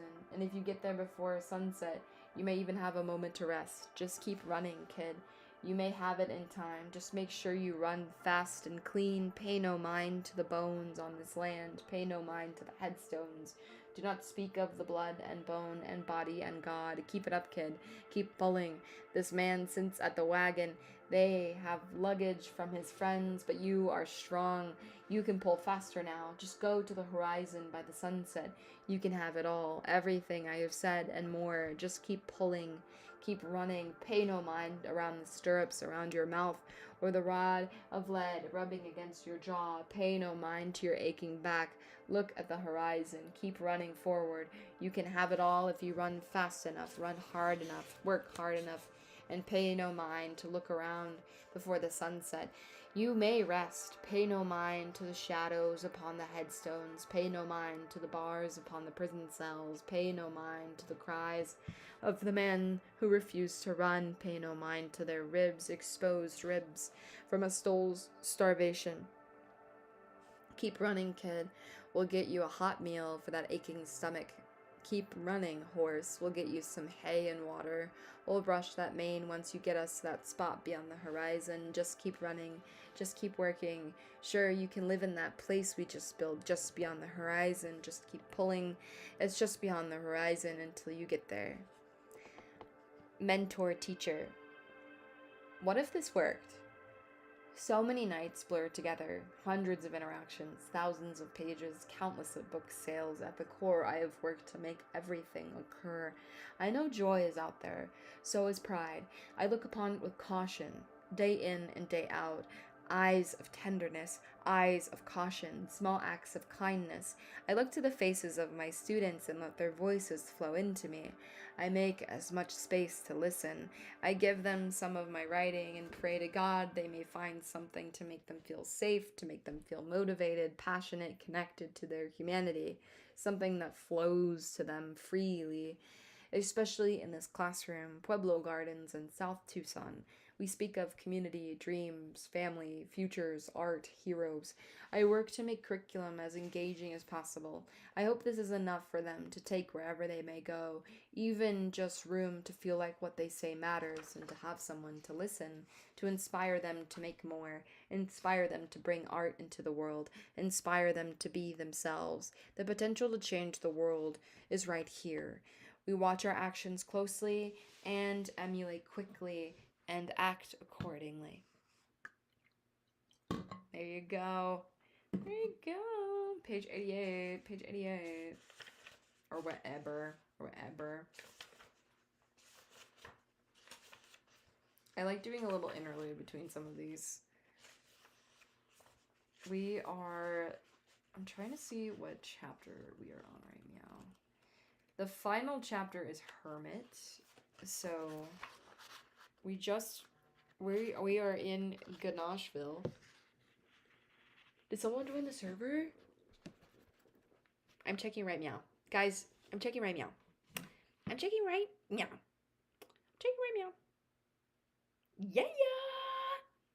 But. What is up, y'all? You joined the Discord via mobile. I like that one. That's lit, dude. That's lit. Eventually I'll post some media on here too, but later, okay? Later. Tomorrow I'm debating if I'm gonna stream or not. I may save some of this because this is a lot. Today was a lot of chapter. Where did we start at? Did I read? Wow, I read a lot. Yeah, we've been reading for a while. I think because we started with chapter 2, didn't we? No, we started at page 51. 30, almost 40 pages. Let me just read this final page to make it a clean 90, and then we can finish the other 50 for next stream. Okay, cool. Okay. March 4th. hardcore show for the suicide prevention was running late. My friend and I at the Global Justice Center ended up raising over $2,000 in ticket sales from the show and the things we sold. I got one of my other friends, Adam's band, on the lineup for the event on live set. See It Through is what the name of the band is. I watched videos back from the mosh pits and the smiling in the faces. I watched videos of my old friend on stage and in the pit. I heard her speak of creation and how we have to value artists in the community. It felt good. Even after the show, it hit me hard.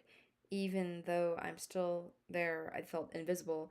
Even there, I wanted to speak up about what I had lived through, but it felt like a grab for attention.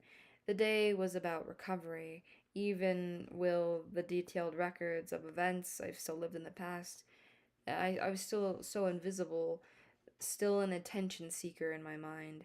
It felt so wrong. I smiled and promoted the show. I sat and looked at a reminder of how far I've come. I spoke with Adam about how much life has changed. At first, I was playing cool. It showed. He said it's okay to not be okay. I told him that I had to leave the job where we used to work together.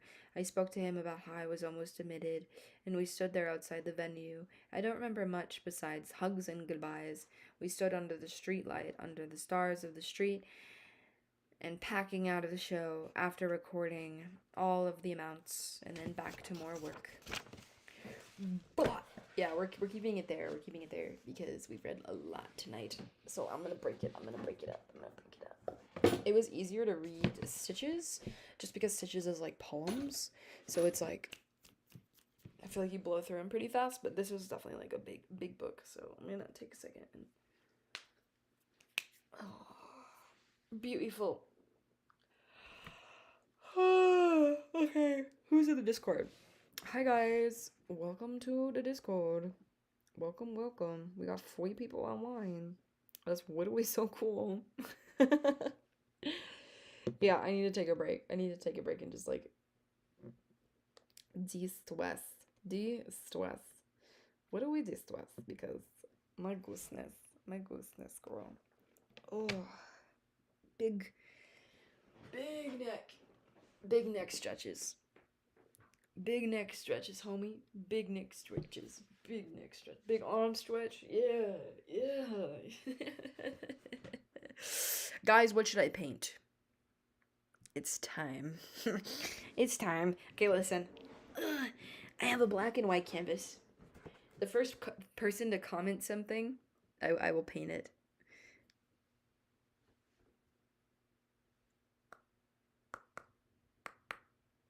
Anybody got anything? Any doodads? Any trinkets? Any bebobs?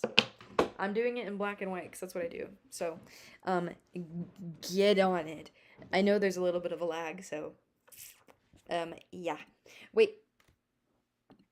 I don't know why I usually connect to the audio of my headphones. I like wearing my headphones. They make me feel safe. Is that weird?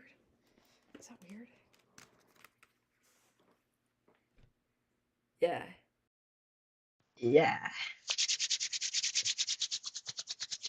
See? You see the vibe change? Listen, I have my Diet Coke. We read some of my book.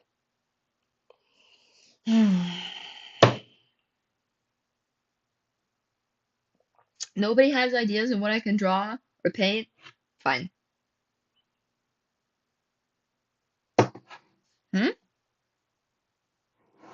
Black Phillip? Like a screwdriver? Like a Phillips screwdriver? What is that? Context. Context, please. I need context. Also, by the way, that painting over there. Yeah, that's mine. Blueface, baby. Yeah. Okay, let's check out this one. Yeah, baby. Yeah, baby. Yeah. You notice how the tie goes all the way like pink? Yeah. Skeleton Ducky. I like the way you think. I like that one. You're gonna have to explain the Philip, okay? Because I think the Philip will go well on this one. But I think skeleton Dookie would be kind of on here. From the witch? I've never seen that. Hold on. Google. Okay, I'm Googling. Googly boogly. Googly boogly boo. Do you guys know what that's from?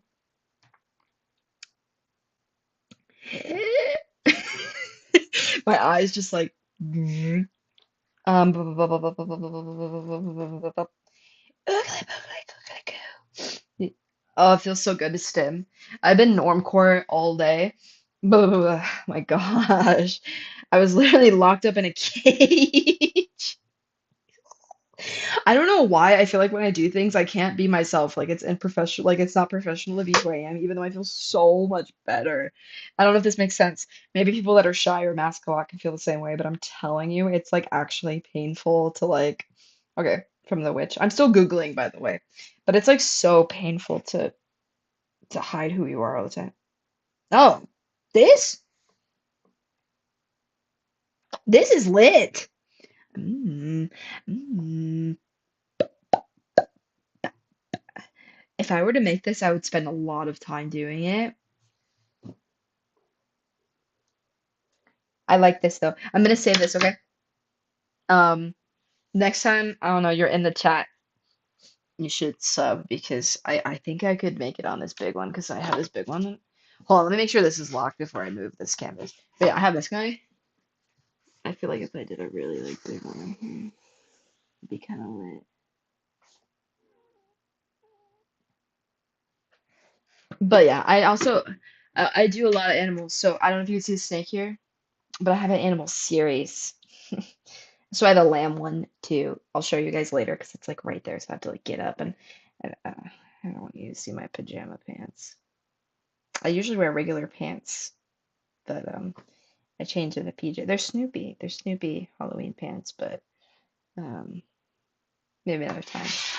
But yes, I will show you my lamb next stream, and I would be so down to make Black Phillip from The Witch. I also should probably watch The Witch. I've never done that one, pal. I like usually don't watch things because I'm so busy making things. Like yeah, when it comes to like content, books, painting, movies, I don't really let myself like chill out. Even when I'm chilling out, I'm always doing something. Yeah. Oh my goodness, it feels so good to be weird, you guys. I was normal all day. It's literally so stressful. I did have this like meeting in this like what is going on right now? Oh, this white paint's kind of gray. I had this meeting like in a study pod today, and it was actually kind of lit because the person I was with didn't turn on the light, and I was so glad. We just had this meeting like in the dark without the light on, and then somebody else came by and was like, "Oh, you guys gonna turn on the light?" And I was like, "No, no, no overhead light. That's literally evil. Like that's literally the evilest thing. I needed to fix this. It had a little green on it, but I'm gonna save the white one for something else because I feel like Skelly Ducky needs to be on that. I need to look at some rubber ducklets. It's like piglet, a ducklet. Wait, what do they call a baby duck? Oh, duckling. Imagine saying pigling. That's weird. Okay, hold on. Baby duck. It has to be a baby. Dude, when I was in Cambridge and I was walking with all my students and we were doing our cultural exchange program, I have to tell you immediately, these kids were so stressed out. Some of my Italian students hated it because the food was so bad. So we would go on walks. And every time I would go on walk, it was around like Roehampton University. And the cool thing about Roehampton University is it has like the main dorm areas, and then there's like a big labyrinth, and there's like a cafeteria off to the side next to like a laundromat. And then if you go all the way down, there's the main library, right? And then there's the study areas. So I would explore the whole campus. And obviously, being a book nerd, I would be up in that library and I got an amazing view, right? And I'd be writing while looking down. And here's the cool thing about the campus is it has this giant lawn. It's massive, right? It's a massive lawn. And the inside, they made a pond. And then inside the pond was a little island. and there was like an algae bloom. And there was these pads of algae, and inside of the little island, there was a mama duck, right? Hear me out for this one. She had ducklings while I was there. So yeah, I'm like Mr. Guy. I'm like Mr. Duckling. Okay, because listen, dude, here's what I would do. I'd be up there writing my poetry, but this is how the day's going. Do a little journal. I love my students. My students so cool. Okay, cool. And I ate this today. We don't do this one. I'm barely sleeping. I'm jet lagged beyond all repair. And I deep fried ducklings. No, the children or the duckling? Any? No.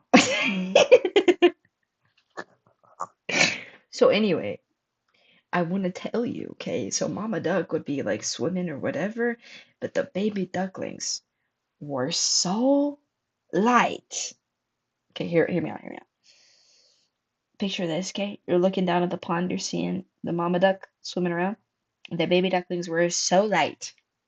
They were jumping from algae bloom to algae bloom, and they were playing games and chasing each other while playing in the pond. Are you kidding? I literally lost it. I was writing there and I was like, and I'm like, I got a third story view down, big windows, silent library. I got my Chopin up in my headphones. Shout out Chopin. And I'm watching these baby ducklings. They literally look like little yellow dots, little peep ball, like so insane, skittle. And I'm literally watching them go bing, bing, bing, bing. And I'm like, yo, what is that? So I pack up everything, I like grab all my stuff, got my headphones on, I walk out there and I'm watching them bing, bing, bing, bing, bing, just hop around the puddles. And I had these two sweet Polish girls that were literally best friends that looked like twins, and they called me like Black Panther woman, but like in Swedish. It was adorable. Also, hi, welcome to the chat. Welcome to the chat. We're yapping. We're yapping. I read all my intense poetry, and I made myself like all sad and stressed out. So I'm painting. I'm painting a duckling per request, and I'm telling a duckling story right now. So anyway, let's get you up to speed. I was in Roehampton University. There's an amazing pond, and I discovered baby ducklings. Right? Okay, this is where we at. There's three of them, by the way. And I had these two students. They're blonde, super nice. These sweetest girls on the planet, literally bubbles, sunset, and rainbows. They would literally both of them wear pink and braid each other's hairs and like dance and sing together, and they were rocking with me. They requested me, and I was like, I will do anything to defend their honor. I was obsessed with them. They're incredible. They were beautiful. So we would go on walks, and I would speak to these girls about their life and their experiences, and learn about the culture, and learn about pierogi, and learn about the Polish and the vibes, right? Vibe check. Yeah, we're having a great time. I love these girls. Literally sunshine and rainbows. And we go on a walk. The girls are a little stressed out. They don't like the food. Their belly hurts. I'm like, listen, I gotta show you guys something. I don't think you're gonna believe me. And I was like, come with me. So we sat down in the lawn and I was like, I want you to look over there. And they're like, what? And then we kept whining and watching Mama Duck come by with the three ducklings and the two girls next to me. Hysterical. Hysterical. They were like, oh my God. They whip out their phones, they're watching the baby ducks jump around and fly and flap, and then they're got the recording and they're losing it. It was a hit.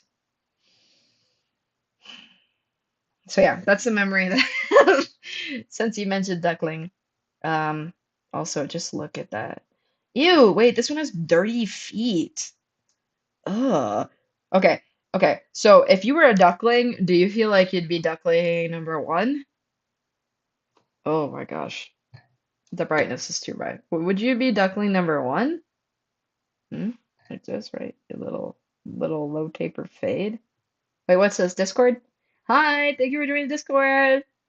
So tell me, twin, are you duckling number one with the low taper Edgar fade and the eyeliner? Look at how that eyeliner goes all the way to the hairline like that. You tell me that's not goth. This is a goth duck. Would you agree? Is this a trad goth duck? Or are you thinking all black duck? Because that's pretty, it's pretty litty. Look at this one, dude. Are you kidding me? What a delightful creature. What a delightful creature. Okay, and then obviously there's a little homeboy too. Like check out that one. It's pretty lit. It's pretty lit. Um, okay. I feel like I've been aptly inspired.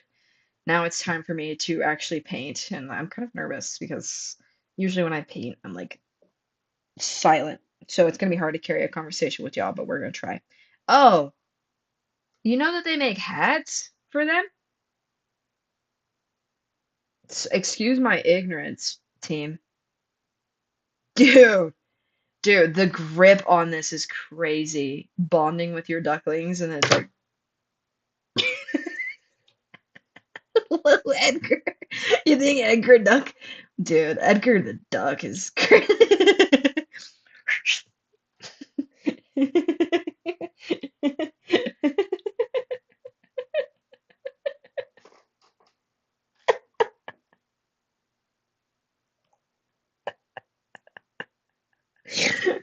Okay, say less.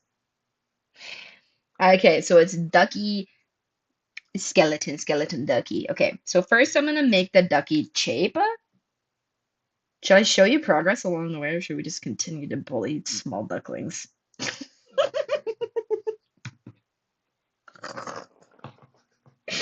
Why is that so evil, dude? That is the evilest thing I've ever said.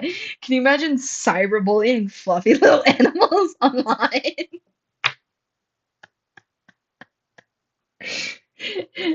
Good night. Yeah, it was nice to say hello. Thanks for joining the Discord. It's always good to see you. I can't believe you stuck around. Dude, 3 days. Can you believe? Can you believe? Can you Justin Believer that? Is crazy. No Bieber cello over here, bro. Okay? But yeah, thank you. Thank you for sticking around. I hope you have a lovely night. You were like, and on the note of bullying ducks, I'm out. I can't blame you. You know, there's got to be a time to pull the plug. And listen, I've been yapping a lot. You've been you've been delightful to be around. I'm glad you're in the chat. Do you guys ever feel like when you're in like a stream with like low views, like you want to stick around because you like feel guilty? Because I don't know. I'm sometimes like that with like live streams on Instagram. I'll like pop in for like 2 seconds, or sometimes I'll even like accidentally like hit the follow or like something like that, and so I'm watching it, and then I don't know, I feel guilty, and I'm like, oh God, dude, there's like nobody in the stream. But listen, 3 views, this is lit. This is so lit. You know what's crazy too is I got more views the second I stopped reading my poetry and just started being myself on stream. Guys, my work stresses people out.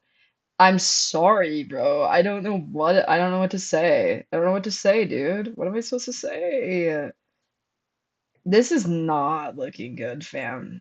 I am gonna need to spend some time with some ducks for sure. You know what? We're gonna make it look so ugly, and I'm just gonna let myself live my life. Also, I feel like I'm going to be set on fire, like I'm 6,000 degrees right now. Let me turn on this fan. I'm wearing oh, my fan's on low. That's crazy. I didn't even notice it. I'm wearing this like sweater. I don't know why I'm wearing a sweater right now. Should I change? I feel like I should change. What does it say? No judgment. Lol. Oh, for the sweater or for the duck? Either way, we're gonna ball out. We're gonna ball out, okay? Did you ever watch that episode of Regular Show when they like had the baby ducks? I shared the link on Twitter. Maybe they came from that. You're lit for that, fam. Dude, what? Okay. Yo, that's it, bruh. That's it, bruh. See you in the street and you're getting dapped up for real. Please tell me either of you have seen Regular Show with the baby ducks when they learn how to like fight, like unify the baby ducks to like beat up the geese. That is lit. That is lit. This is the aura that this duckie's gonna have, okay? No judgment. No judgment is silly Duckyville. I think. Yes, you know what I'm talking about? Oh, dude, that was my childhood. Like Oh man, regular show raised me. And I'm not even kidding. And I know that people say all that and this, that, the other, but Mordecai and Rigby are like literally some of my favorite. Like the character design, the animation, it goes crazy style. It goes crazy style. I love the idea of just making things more and more extreme to the point where it's just literally like absurd. That is lit to me. I'm gonna do a giant head on this baby and then like a little body. I've seen a bunch of regular. But not the specific. Oh yeah. Do you have a favorite one? Do you know the basketball guy? I could literally keep going all day. I'm not even kidding. The basketball guy. There's one with Mordecai and what's her face? This Chipilona. What's her name? Miss Redbird. She's not a cart. What's her name? Anyway, there's one where they break up. There's one where it's like, oh, dude, Muscle Man. You know what I'm talking about? Muscle Man High Five goes crazy. Rigby, Gumball. Ah, dude, Rigby Gumball Adventure Time is such a good pull. That was one of the only shows when that would like come on. Like like my brother and I wouldn't argue about Adventure Time because Adventure Time was like that really good mix where it was like the animation style. The animation style of Adventure Time, are you kidding me? It's so simple but yet effective. Also, let's get to the essence of this. Why on earth was Marceline seen as the evil girl when Princess Bubblegum was making literally conscious beings and tinkering with them? There's a scene when she's in her I'm about to go off, I don't care. There's a scene where she's in her Princess Bubblegum room and she's literally tearing apart these sentient creatures and remorphing them together like that weird kid from Toy Story, Sid, or whatever his name is. You know what I'm talking about? The one who's like ripping everything apart and putting it back together and making weird homunculus creatures. Princess Bubblegum was on that same vibe. And everyone's like, oh, she's so cute. And Marceline was like, yo, I'm gonna play my guitar. My dad kind of sucks. Don't eat my fries. And we were like, and she's like, do it. She doesn't even like and she's like eating red. She's not even eating blood. And she is the bat. Why? Because she can fly and turn into a bat? Because she's goaded? Because she's goaded? That's crazy because Princess Bubblegum was literally ripping creatures together and remorphing them and manipulating all of their psyche to affirm her in a position of power, dude. In a position of she was colonizing an entire country, bro. The only person that did no, because listen, the only person that didn't rock with that was Lemongrab, and look what she did to him. That's all I got. That's all I got. Anyway, yes. Adventure Time, yes. Did you see the new season of Gumball? Have you seen the new season of Gumball Twin? It is crazy sicko mode. It's very good. They have meme references inside of the animation. It's like such a cool way to see like internet culture engage with like digital animation. I feel like they were just doing a really good job because some shows they'll just like randomly have an old head that just like pops in some lingo every once in a while and it's like ew, cringe. But I think the bubblegum I think the yeah, the gumball staff is going lit. Yeah, I'd recommend it. Like honestly. I've probably watched I think I actually binged it with some friends like really late at night and it was like super like comfort vibe. So yeah, I don't know if you ever need a cozy moment. It's pretty lit. They have some good they put some like social commentary in some of the newer stuff too, but not in a bad like not in like a virtue signaling thing, but in like a sick way. Like and to be honest with you, like a lot of the shows we grew up watching did that really well. Like obviously the biggest one I can say is like The Last Airbender that has a lot of lessons in there. And you know, to be honest with you, even like a little bit of Adventure Time for sure. With the what's his name? The Grim the villain, what's his name? I don't know. If you guys know what I'm talking about, you know what I'm talking about though. And the Lynch or whatever it is, it's crazy. BMO. BMO, dude, the new war, like there was an episode where like BMO was like a detective. Oh, Castlevania. I've never watched Castlevania. I bet it's lit though. I was watching a reel the other day of this girl that was like doing a fit check or whatever, and she made this really cute outfit. Yeah, the Lynch. Thank you, thank you. Yeah, the Lynch is crazy sicko mode. Um, yeah, there's so many lessons with the Lynch. like genuine, like the heroes of the soul. Yeah, BMO's a goat. BMO's a goat. When they had the detective one with like the noir film, I found out I liked that style of film when I was a kid because I used to rewatch that detective episode all the time, and then I started watching like actual noir detective stuff. So it's, I don't know, it's interesting. I was very drawn to it as a kid, and it's like because they like made the mock style, I was able to go find that like in other places. So it's kind of cool when animators or even kids TV shows do art references to other things because then it's like what you do is you kind of introduce the kids or like the audience to the genre, so that's kind of lit. But I haven't seen Castlevania, sorry, not Castlevania. But I was watching this reel the other day of this girl that like went to this exhibition of this artist that like drew for Final Fantasy. And listen, I don't know much about it, okay?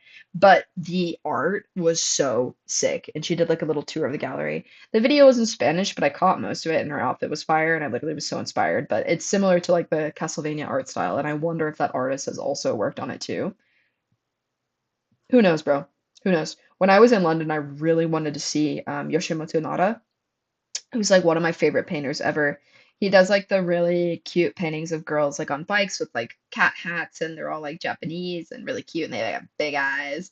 It's literally so lit. It's literally so cool. But I wasn't able to see him, so it was kind of lame.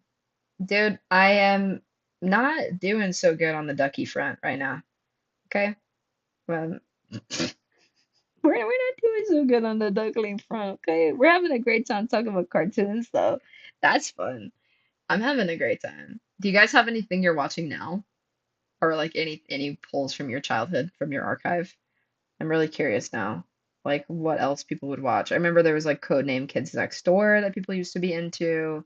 Robot Chicken was like a thing. I used to watch a lot of Robot Chicken. Probably checks out for somebody like me. Adventure Time for sure. I watched a little bit of Bleach as a kid.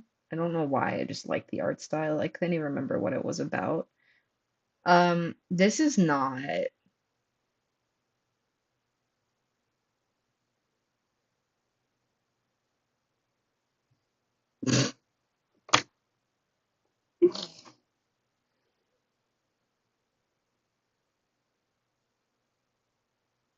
Dude.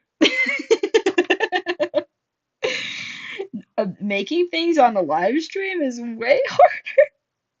How am I gonna make him look like a skeleton? That's okay. That's okay. I'm gonna let that one simmer for a minute. You guys gotta, exactly. Thank you. Oh, it's so busted. Oh, it's so busted. It's okay. It's okay. You live and you learn. But are your guys' chats popping up in the live chat? I hadn't even checked. I've been so locked in on the painting, I didn't even notice. Courage the Cowardly Dog. Lit. Lit City. The creator of Courage the Cowardly Dog was actually in Tucson. One of my friends who tattoos, who did this one to Ozzy. She met him the other day. Or she met him like I think last month or something. But she was posting about it. And I was like, oh, that's lit, dude. Courage Cowardly Dog is really good. And the art style, it goes crazy. It's really fascinating to think about how like Pop slapped the Edgar on top of Edgar to go. Okay, hold on. Let me consult my reference, right? Like this. Wait, yeah. Yeah, check that one out. Okay.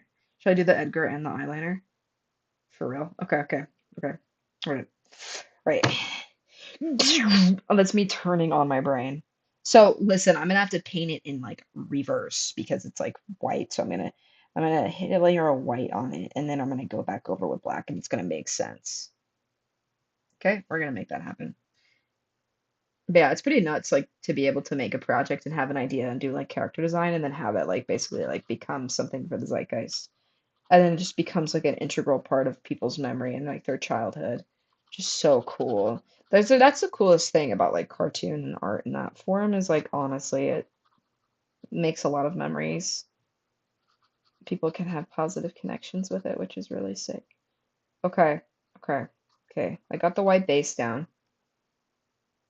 I don't have, oh yeah, I do. Okay. I was like, guys, it's because my brush was so dry. I got so locked in on not talking, and I didn't even wet or blend my brush. Okay, I'm moving this duck to like block some part of my setup here so I can write duckling. Okay, but yeah, it's really cool like to be able to make something and like have it go into the Geist, if you will. I had moments like that with my book. The Grim Misadventures of Billy and Mandy. Yes. Yes. Yes, yes, yes, yes, yes, yes, yes, yes, yes, yes, yes, yes, yes, yes, yes, yes, yes, yes, yes, the Grim Reaper, the Grim Reaper, bro, the Grim, bro, the Grim Reaper, bro, the Grim Reaper, bro, the Grim Reaper. Spam. I'm spamming that button. Oh, literally one of my favorite shows as a kid. Thank you for awakening that in me. I forgot. I used to watch literally every single episode, like nonstop. The scene, the episode when he goes on the date with the goth girl, one of my favorite episodes of all time. And she's like all freaked out. That's the funniest part is like a goth girl wouldn't have been shocked about that, like at all. She would be like so hyped. She'd be like, whoa, no way, this is sick. She'd be like, oh my God. But yeah, I love Billy and Mandy. Do you ever watch Flapjack? Oh, Flapjack is so lit. Flapjack is so lit, you guys. Flapjack is literally the littiest. I think I have some drawings actually. I drew an emo Flapjack like a long time ago. Well, my friends were playing D&D. I don't know if it's in this journal or where, but I'll have to find it at some point. Mm-hmm. It's gotta be in here. I know it is. I'll find it and I can add it to the Discord at some point. But yeah, Flapjack is so sick. So is Billy and Mandy. I don't know if you guys remember, like, what is it, Max and Ruby? I don't know if you guys remember Max and Ruby, but I used to watch that one too. And I actually literally didn't like watching it. Like, I didn't like when it was on the TV sometimes as a kid because I didn't like how mean she was being to her brother in the show. And I like deliberately would change the shit with the channel because I felt bad. Because I was like, I'm an older sister and I would never do mean things like that to my little brother. I'd be like, I would get upset. I would turn that off. I'd be like, I'm not doing that to my little bro. My little brother liked the show. He didn't really care. He was like a lot younger than me, so he was like, "Oh yeah, for sure." But like I was like not having it. I was like absolutely not. She was mean. Yeah, Max and Ruby. Yeah, I still remember that cake. Yeah, Max and Ruby. Ruby and Max. What's another one? There's got to be more. There's got to be like 6,000 I'm not thinking of right now, but Teen Titans Go. Does that ring a bell? Oh, wait. Hold on. Redact that. Edit. Teen Titans, the original. I'm not talking about whatever the slop was on the second time. Listen, I don't hate that, but I mean, I grew up with Teen Titans Go. And what is it? Batman, the Red Hood Batman animated series? Don't even open the Batman portal. Do not open the Batman portal with me or the Teen Titans portal. I will never leave. I will never leave the portal of the Batmans. I have so much to say about Batman. I could do a whole Batman stream. And you'd be like, Lourdes, how does it relate? You're an author. Bro, it's some of the best writing and one of the coolest characters that has survived the test of time. Batman is the most goated character ever. No comment. There's none needed. That's the sentence. It's a fact, right? That's a cool thing about when you say a fact is you don't have to say anything else. That's how I feel about Batman. I love Batman so much. Literally, Batman's the coolest. Um, but yeah. Anywho, do a stream of one each. Of what? Each of the Batman? Oh, you were never big on DC. That's okay. Wait, what were you into? Do you have a hero? Some people have heroes, some people don't. Do you have a villain? You have a villain? Dude, dude, dude. The yin and the yang of Batman Joker, even through Bronze Age, Golden Age, that doesn't do anything for you. The push, the pull. Do you have one or no? Do you have? Some people aren't into it. That's the only one I am into, to be honest with you. When everyone was all losing their minds over Infinity War and the Marvel slop, I was like, I can barely. I was over it. The only thing I was like, was the first Iron Man. I remember watching that and I was like, the first Iron Man got me, man. There was something in there. What was his name? Robert Downey Jr.? Dude, he had some stuff going on in his life at that time, and that character literally helped him. I'm convinced you could feel it. You can feel when an actor really needs a role. You know what I mean? Does that make sense? They like are so hungry, they put everything into it. My favorite, my favorite. Iron Man and Batman are top picks for sure. Right? Right? Right? Dude, who can relate to Superman? Nobody on Earth, right? Like, and literally nobody on Earth. Like, that's the cool thing about Iron Man and Batman. Wait, X-Men, not the movies, were my team though. Okay, good. Do you have like something in particular? Because wait, is X-Men? Can you explain the X-Men guys? Because I genuinely don't know. I genuinely like don't want to make assumption because I'm assuming it's like the guys in the blue suits. Don't hate me, don't hate me. Don't hate me for my ignorance. I'm just gonna put Edgar Fate on the deck, okay? Let me just look at. Oh, I don't want to. But yeah, okay. I will not go on and on about Batman, even though I could. But yeah, the writing is phenomenal. Phenomenal. It's literally my favorite. I also, yeah. I just like got really into the comics as a kid, and then the comics took me to a lot of philosophy, and that's actually where I ended up going for like a lot of my writing. I spent so much time in the library, like all of the time, and this is when I started reading philosophy and that conscious understanding of good and evil and righteousness, of purpose, of all of these things, like really were incredibly formative for me as a person. I just like when I was a kid, I turned to a lot of stuff like that. I think that's why heroes and villain stories can be so good, is because it's like it's one thing to get the philosophy of it, you know what I mean? Like to read philosophy about being good and evil, but it's a whole other thing to see like a character in like a context and be able to identify with it and watch like the morals of like the hero and the story and all those kinds of things, you know? That's just my theory though. X-Men are mutants. Let's use it. Ah. Wait, that's kind of lit. It's kind of lit. Dude, that's kind of lit, dude. I get it. Yeah, like the half and half. And that's always like my favorite thing too about like some of the original like creatures from the Hollywood, like the Universal's monsters, is like I always saw them as just like metaphors for being like a weirdo. And like it's just so nice to be able to relate to a character that's like misunderstood. So that yeah, that totally makes sense. It's cool. It's cool, bro. I know a lot of people feel misunderstood. It totally makes sense. It can be very confusing to be like a human sometimes because people just come from so many different backgrounds that it just like happens. What do you say? X-Men are family. Ah, okay. Oh, I like that. They're all related. That's cute. That is very cute. The Marvels being coworkers is so real. So yeah, there's just like deeper bonds and deeper plot lines from that for sure, since they're a family. It's cool, man. All right, this is where we're at right now.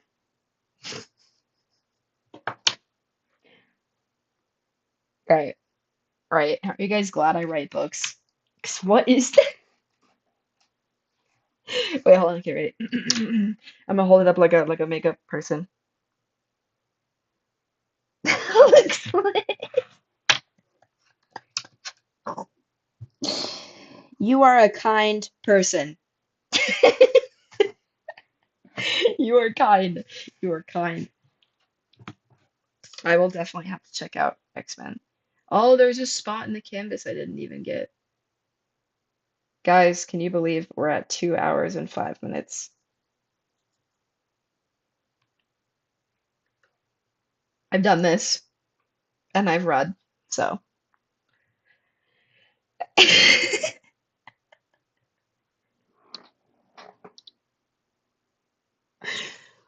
it's something, right?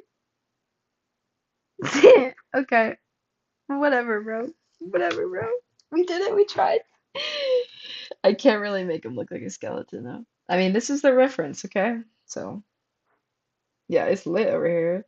You want to talk about a mutant? Look at how big the head is compared to the body. Yeah. Yeah, bro. Yeah. Yeah, that's kind of lit. Here, let me just lower the brightness on that and then, yeah, let's hit that. Bull, bull. You know, you can't win them all, fam. It's abstract, exactly. It's a social commentary, bro. It's a total, there's a when you really break it down, right, you really get to the essence of like the meat, the potato, like and you contemplate it. There's a deep value and purpose to yeah, to that one for sure. For sure, for sure, for sure. That's the way it is, bro. Listen, bro. It is what it is. I just got like an alert for one of my events. Looks at big brain. Yeah, no, literally, it's a big brain duck. It's crazy. I've been doing this show for like a long time, right? And now like people are actually starting to like film and promote it and like get likes and engagement on it. And I'm like, I had been posting about this like nonstop trying to do something. And it's like now that I haven't been doing the show as much, now it's all of a sudden like people are starting to post about it. I'm just like, right, I've been doing this for so long, bro. And now it's been like 2 weeks since I've been at the event, and I'm like, oh, okay, they're probably not even gonna let me do the show anymore. It is what it is, bro. It is what it is. C'est la vie. C'est la vie. So is life. So is life. Okay, let me double check my. I am like all over the place. I check my emails, I check my events. Hold on. My hip just cracked. That hurt. But I feel better now. I feel better now. I feel better now after reading my poetry too, because like I don't know, I usually don't like I don't do that. I just like make my content, live my life, but it feels good to be able to mix it up a little, I guess. I don't know. I posted like a bigger video on my Instagram today, and I should have waited, okay? Because this place that I read this poetry at was like very very big. They do great stuff, and they were like, yeah, I still have two readings to post from the last show before we post for the next, and I was like, okay, but I was also like, I don't want to wait a whole month until after the show when poetry month is over. This is poetry month, bro. I'm gonna rip it. So I just posted it, and the engagement is like. But I posted other stuff and the engagement's really good. But I just started to realize that like poetry on Instagram, poetry online, I think low key sometimes just between you and me, like it's a dying medium. Like it's becoming a lost art. And there are like a ton of people that connect with it. Like don't get me wrong, but like sometimes going on the main feed with poetry instead of just like talking about something or it's got like a connotation. Some people can't get into it, and I don't blame them for like an instant. But like, I don't know, it's what I love to do. It's what I rock with, but sometimes I just feel corny. Like, it's weird. Like, I really love it. I really care about it, but posting about it online, like, it just never really like, it never really like goes anywhere. Sometimes people don't want to do that stuff on social media, and I totally get it, but it also really sucks because it's like it also happens to be my job, but then also like I'm in academic spaces, right?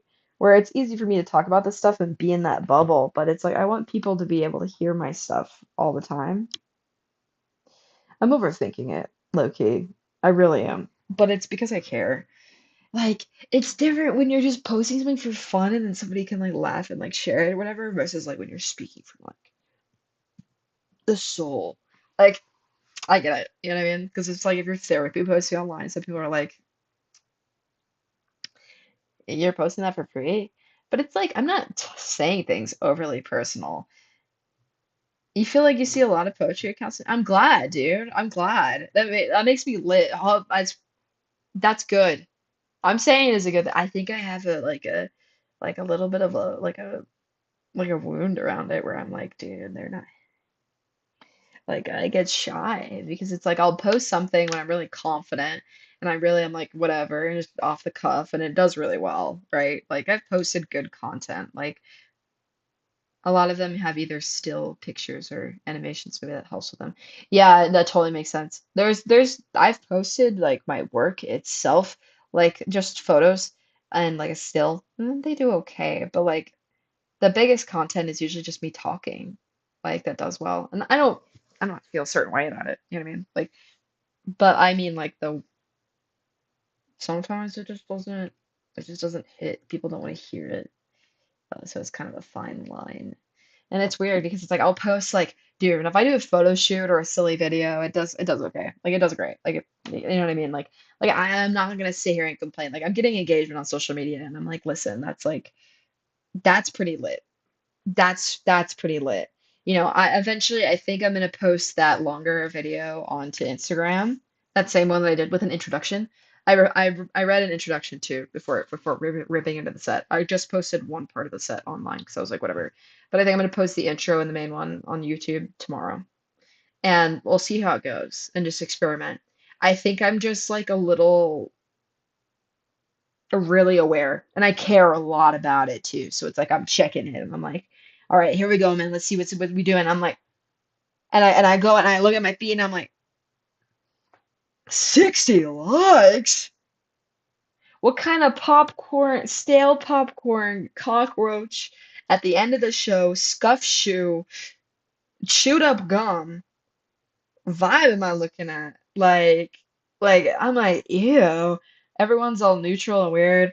And then the thing is too, sometimes what I do is I'll post like a trial reel or like a different with like a different audio, right? So you're already posting something without an audio on the main feed. So the analytics is going wah, wah, wah, wah, by default.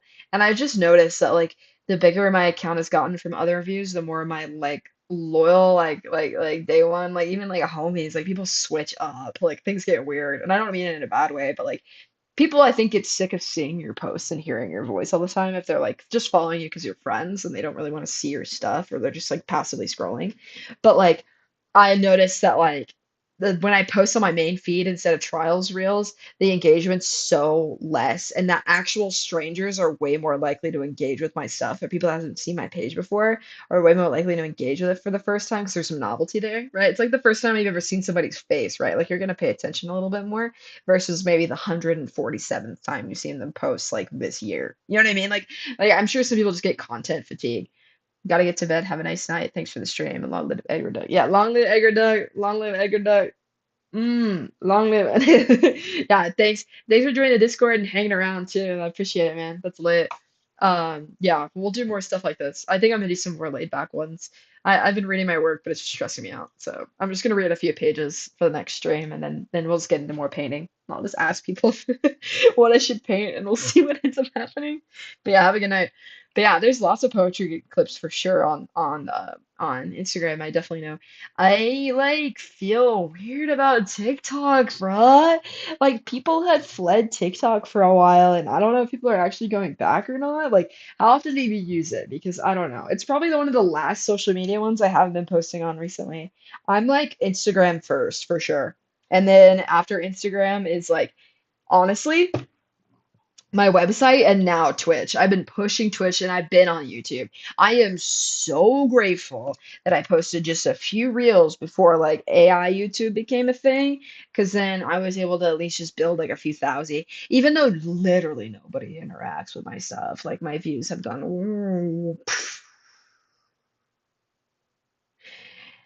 and it is what it is on YouTube.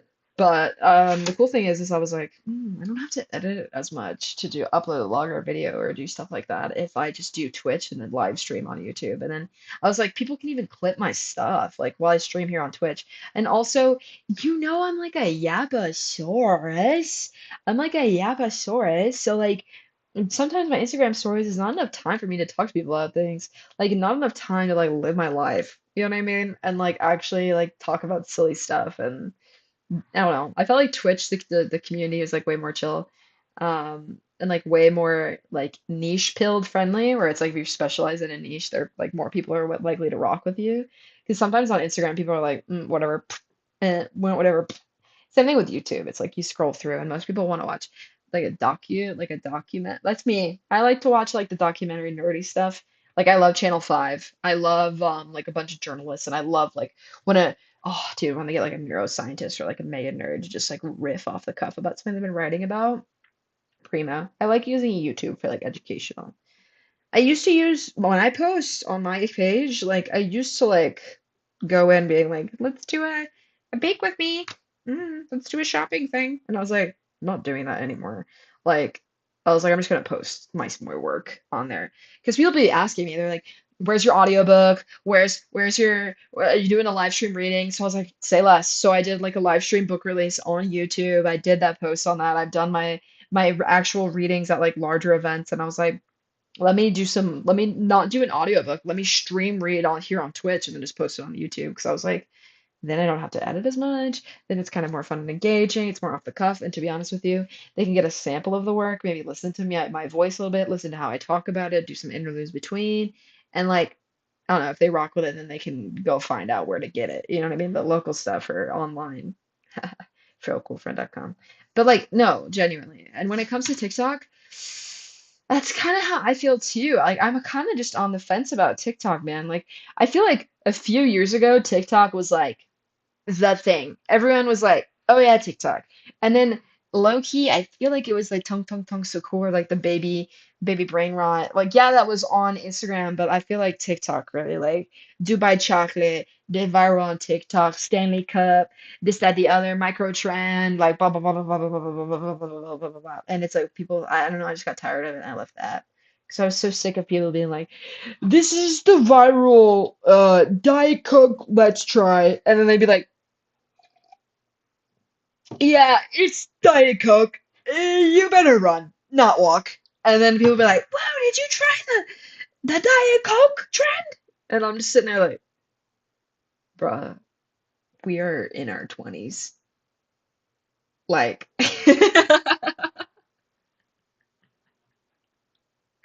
so that's low key why I left TikTok. But maybe I should. You know what? Because you said that, I'm gonna download TikTok after this stream. They still kind of do that. Oh no.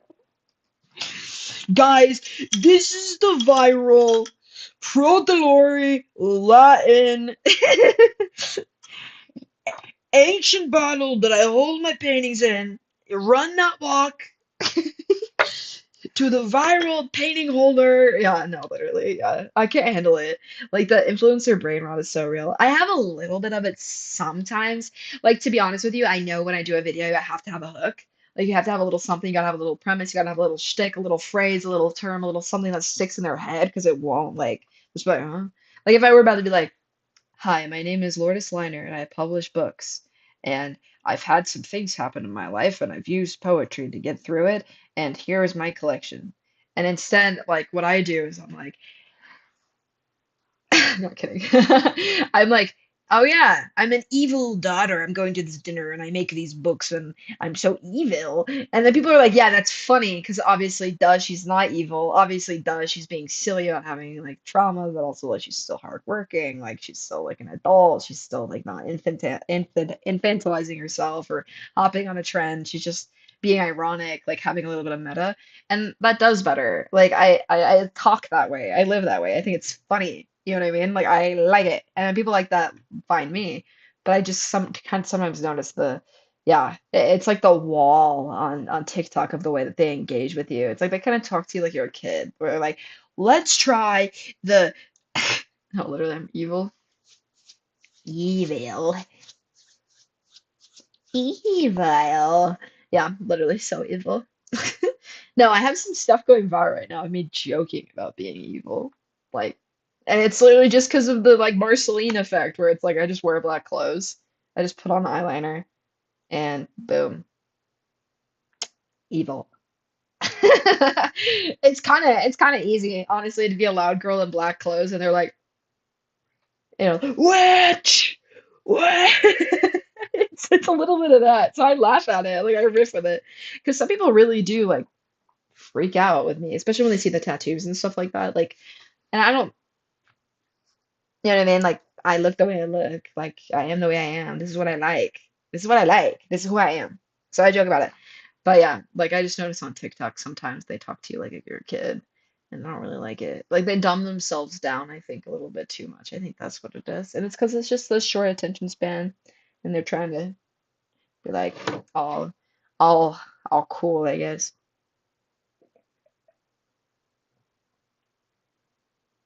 Okay, one last look of Edgar Duck. One last look of sequence.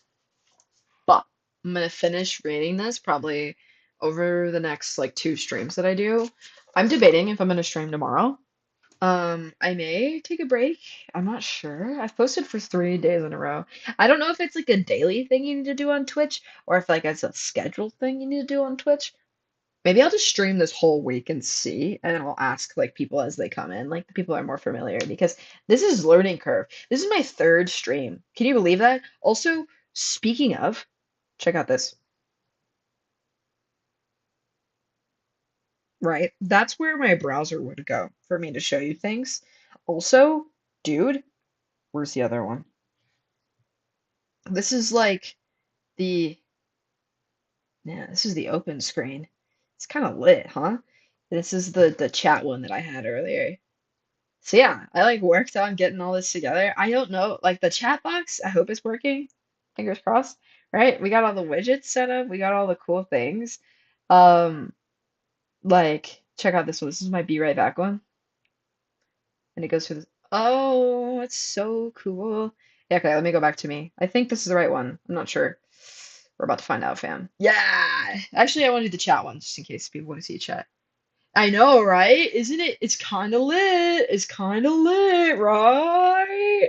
So here's what we've been on, right? We got the stream set up, we learned the software, we got the layout set, then we added the widgets, right? So those little things, the little text right there, and the chat box. Hopefully you're showing up there. I'm still making sure, right?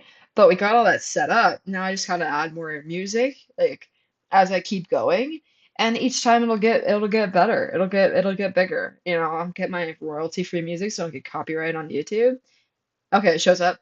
Oh yeah, yeah, you're right there. Wait, okay, hold on. I'm gonna wiggle you up here. Is that better? I feel like that's better. It shows up, no worries. Yeah. Yeah, it's lit, dude. See, I can move you around. Isn't that cool? And then eventually, like, I actually do have um my Switch. I feel like it'd be kind of fun to do some Animal Crossing, some gaming later on. Um, maybe even like try to make poems digitally and like like think of some poetry games or some book games. Puppet Master. Yeah, literally pulling strings. But yeah, it's been cool. I've literally over the next literally 3 days, we've learned how to use Twitch.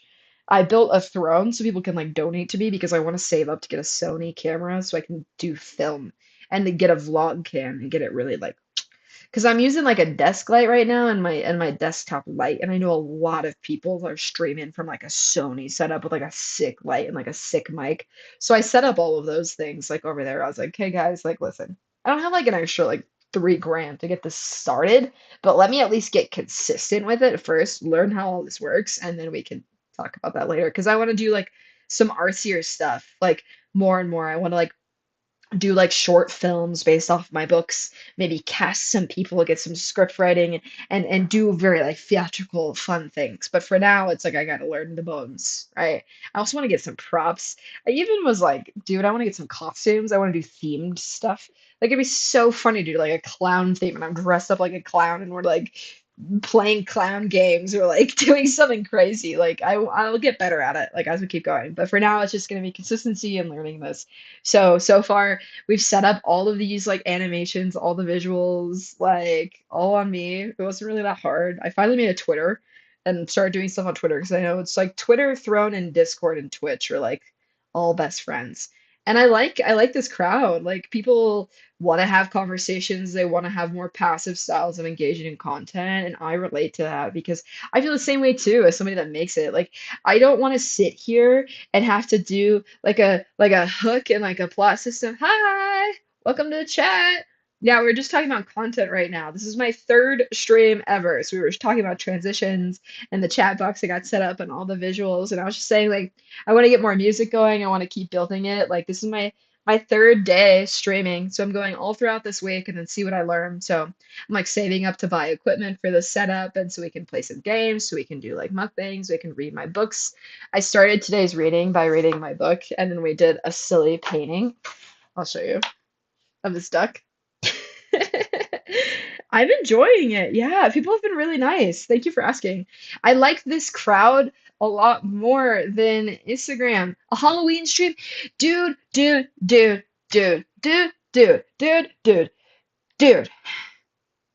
Dude, right? It's very wholesome. It's very wholesome over here. Halloween stream would be so sick. I literally am putting all my throne, which is like the wish list of things, like some people want to donate stuff. I already have a ton of costumes on there. I got this funky umbrella, all these fun props. I want to decorate the back. That would be so sick for Halloween. It'd be cool if we did like a cute little Halloween game or like something spooky, like a let's play. I would like that. I could start the thing with like a poem. It'd be kind of cool, I think, with each stream to start with like a few pieces for my work. I'm gonna stream every day at 7 for this whole week, by the way, just so you guys know. But it'd be cool. I think I'm gonna start with just like a few pages of my work.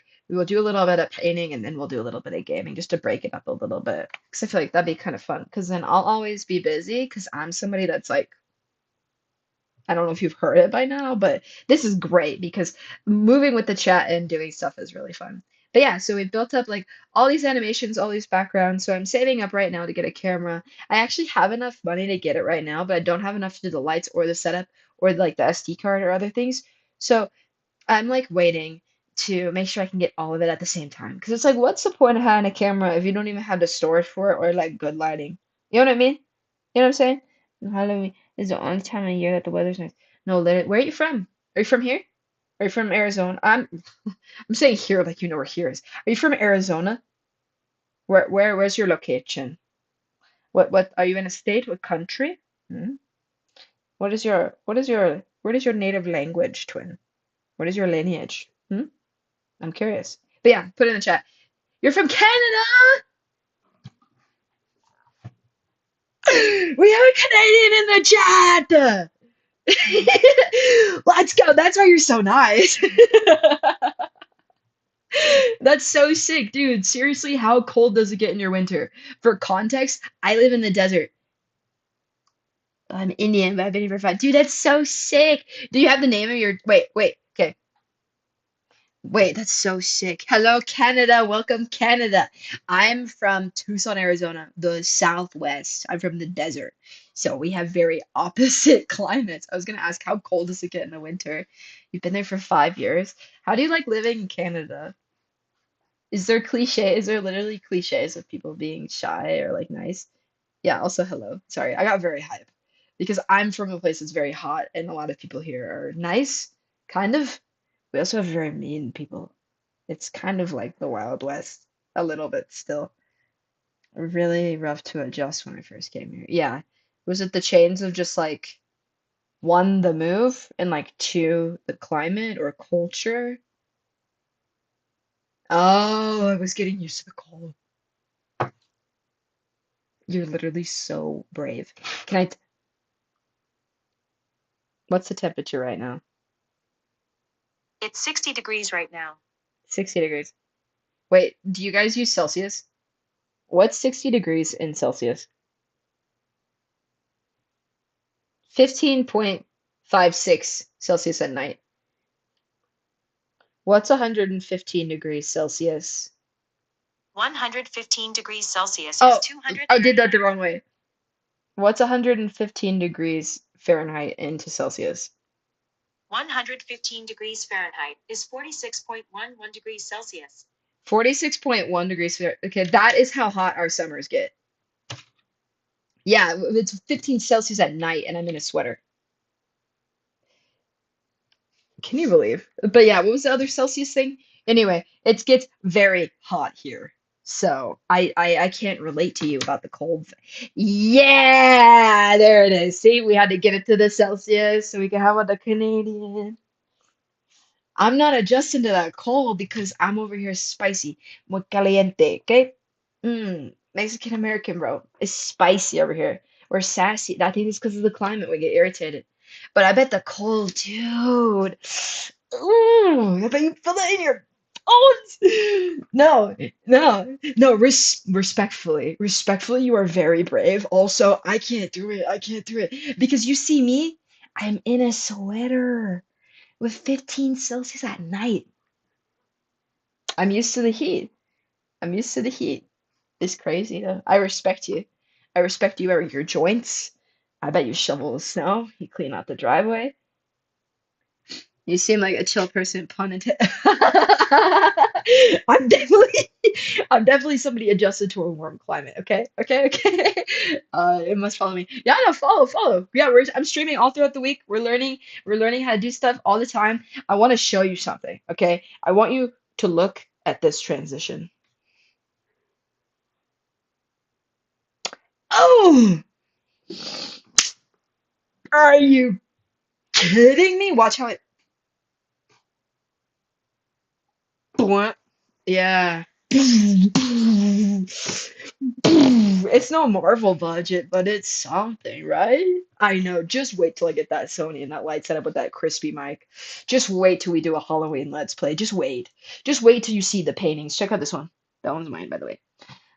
Thank you. Thank you. Yeah, no, I'm all hype about the transitions because I just learned how to do all this stuff. Because I design websites, I do like art design, I do like graphic design for my community college. I paint all the time. I write my books. I'm like a big art person. I always like to learn different styles of like art and content. So this is my first time on Twitch, and it's like I'm learning like about Discord and Throne and like how things work over here. And it's like a totally different culture, and it feels like I feel like I can be more laid back. Like, I feel like I can be more chill on here because there's like no time constraint. Because you go on Instagram and it's like you have like literally 3 seconds to get somebody's attention and then 30 seconds maybe to do content that'll end up on the main feed. Maybe a minute if you are literally like an astronaut. And people will be like, whatever. And then they'll bully you in the comments. And I've been doing that for years. And I'm letting 25,000 people a month, not to humble flag, okay, that's on views on Instagram, that's not even nothing. That's like barely even micro. But like I'm letting these people comment about me all the time and my mental health. I'm like, so I did an event, right? And I sold two of my paintings in one night to this guy that paints Warhammer. And he was the nicest nerdy dude I ever met. And I mean this with the utmost respect to nerd culture, okay? Genuinely. He was the nicest nerd ever. And I was like, oh, thank God. Like, he bought two of my pieces. It was a big deal, dude. 120 bucks. Like, I sold each one of my paintings for $60. And I'm underselling myself. Bro even told me, Mr. Warhammer Painter even told me, he's like, your values, your contrast, your scale. He was like, the composition alone, you need to be selling your pieces more. I'm buying both of these tonight, but he's like, don't ever sell them this cheap again. He's like, I'm only buying them this cheap and telling you because I care. And also because he learned how to paint through Warhammer and then he started getting into art. And it was like so cool because it was like that overlap of being so much of a nerd, you got into art. And I'm so much of an art person that I've become a nerd about art. And there's like this cool intersection. And so he was talking to me, right? I'm sitting at this event. I'm at a goth night, by the way. I sell my stuff like at events and shows. Sometimes I'm not around the right audience, and that's on me. I'm working on that, right? So I was there with my paintings, and I was talking to him about it. And he was like, "Yeah, I love the contrast of the value." And I was like, "Oh, thank you so much, dude. Like, like I really felt that because I needed that, dude. Like, I get hate so much on Instagram and like all the time. So I was like, whatever. I was like, dude, thank you so much. He bought a painting that I did of my cat, and it looks like his cat. And then he bought a like an abstract piece I did of a skeleton from Dia de los Muertos. So he bought a skull. Dia de los Muertos is Day of the Dead, by the way. It's like a big celebration that people do to honor their dead. That's really important here at the border. And yeah, so I did a painting about it, and I was working an event off of that. And it hadn't sold since November. It's April now. I've been holding this painting and bringing it to every event. Like it was one of the ones that just didn't connect with people. And like it's okay because it was waiting for the right person, right? So bro bought both of these paintings and was talking to me about what he does and like what he's interested in.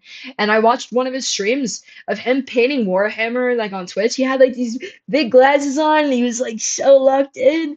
And I forgot where his stream was. I'll have to find him again. I'll have to find his email. But like he literally told me, he was like, you should check out Twitch. Like try it out. Like he was kind of saying, he's like, I think your type of person is on there because he was like, you're the type of person that wants to have really like in-depth conversations. You're the type of person with like a lot of specialty.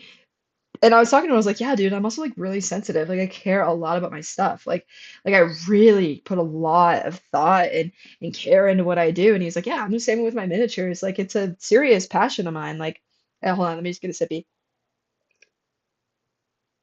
It's my Diet Coke. It's kind of watered down, but who cares? But yeah, so he was like, yeah, like, I've been doing this for a long time and I learned a lot about art by doing it. And I'm like into this whole new arts culture. And he like was really like critiquing and very, very positive about my stuff. And he's like, I can feel the spirit in your work that I haven't seen before. And I was like, dude, mad love. Like, thank you. Like I love to paint. Like I don't just do it. You know what I mean? Like I really love it. I wouldn't be doing it unless I didn't. And so he told me to check out Twitch, and I was like, so I've just been on Twitch these past like 3 days. Like this is new. Like bro literally opened my eyes to a different way of showing up on social media, and it's been better for my mental health. I literally feel more calm being on here and like more like myself than I do on Instagram. Instagram is stressful, dude. YouTube isn't as bad, but like Instagram, it's kind of high stakes. Like okay. I was gonna say, so some people, yeah, some people just be haters, and I feel like honestly, Instagram Reels is like the best place for hatred because it's like you just can be anonymous and behind the screen and react to from somebody for like 2 seconds, and if they're just slightly weird or like slightly different than you can just like bully the out of them, and then if they like respond with a comment, like they can just be seen as like a jerk if they're like defending themselves online. It's like a catch-22 where it's like you're constantly getting rage baited, and if you do a response because you're in such a short window on Instagram, you literally have 1 minute to state your case and it's like not enough time for people to be able to connect with you and like find out who you are. We're human beings, dude. Like we can't just jam pack like all of our consciousness and life into like 30 seconds and like be able to empathize and like bond with each other. And that's the cool thing about Twitch is like, dude, if I want to come on here and yap about my special interests, spend time with you guys, like build a vibe, build a community, like find people like-minded, find people that care about the arts or even just want to have a good time and have bigger conversations and just like live their life and like have a more laid back environment, like we can do that on here. And like and it's cool to like be able to like build a culture and like have conversations that like really matter and like slow down a bit. That's what I'm kind of like thinking about with Twitch. It's like, dude, the people that I've talked to on here have been so sick. Like everyone is so intelligent and well versed, and like that's the cool thing about hanging out with nerds or just being on a different platform. You're gonna meet different people. So this is day 3, you know what I mean? And I've already like connected with so many people. Yeah, it's been really dope. And you said I don't understand why people hate. It just takes so much energy to hate someone. It does. And it's not good for you, bro. Like it's really not good to be looking at people in your life like that. Like even strangers online. Like that's an asocial relationship. Like hatred is bad. Like self-hatred and hatred of other people, like we are not meant to live that way.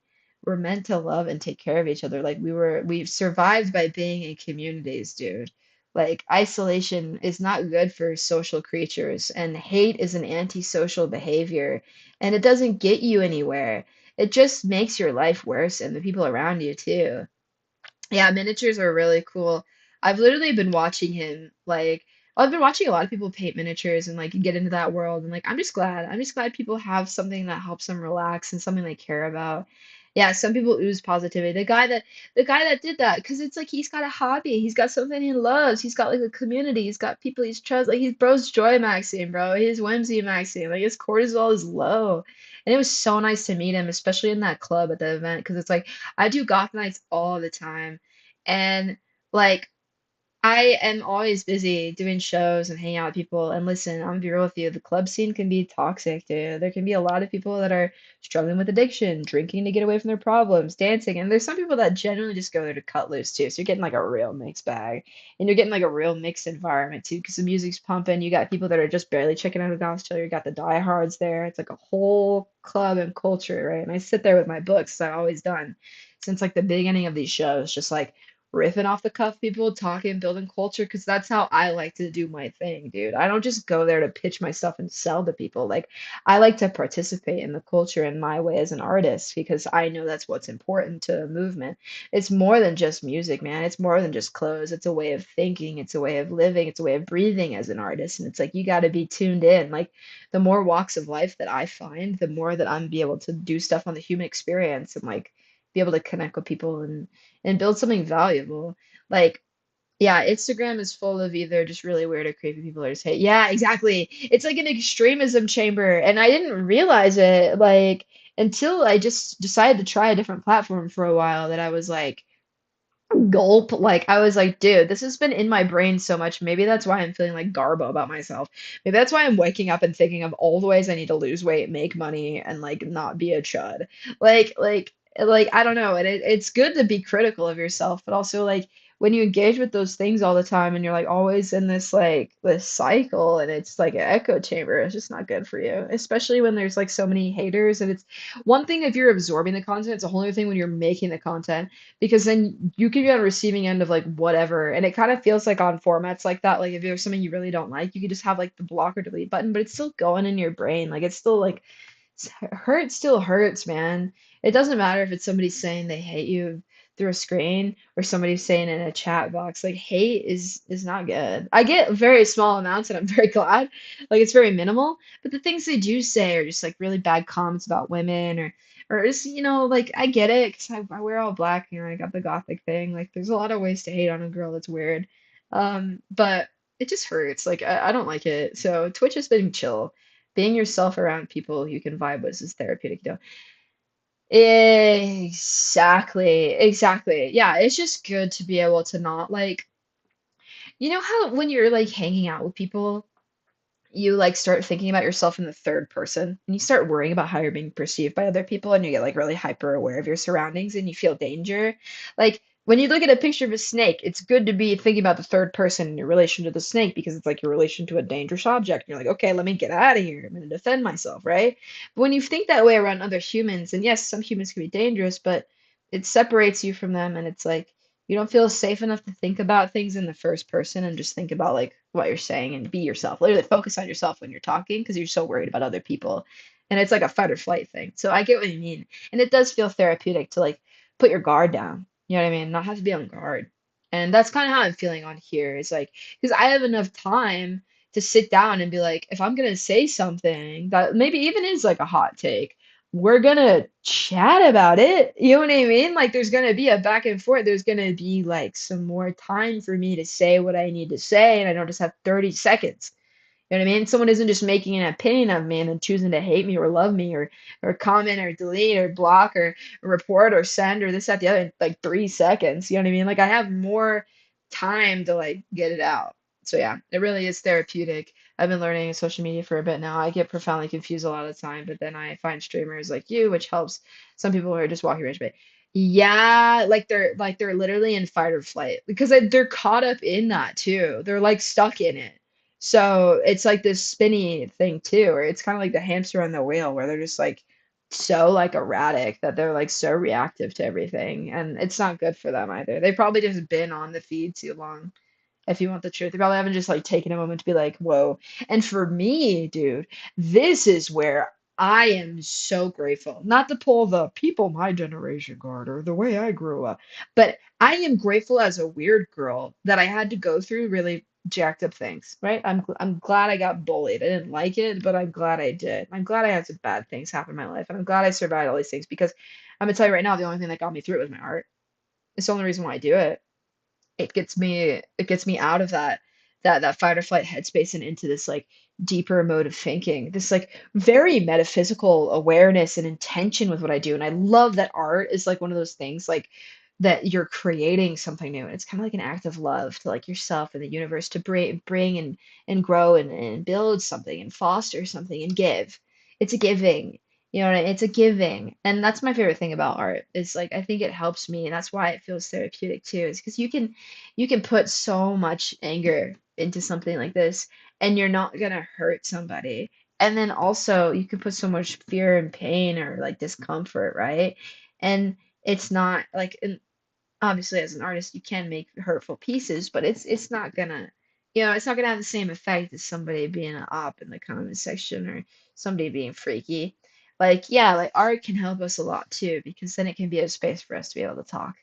And that's why I think art is so sick, dude. I think that's why art has stayed with us no matter what. There's something about like that caveman thing of just putting your hand up on the wall and just being like, hey, I was here. Hey, I went through something like this. Hey, this is symbolism for some things I'm dealing with. Hey, I'm instead of crashing out about something like this, like of the state of the world, I'm gonna write something about it and try to do something different and be myself. Like and get it out. You know what I mean? Like art is that's why I'm kind of glad to be here on Twitch too, because art, you gotta talk a lot about things. Like you gotta like really take your time and spread wide and far out. And that's why they have like so many documentaries about art and all that kind of stuff, is because it's like it's a big topic.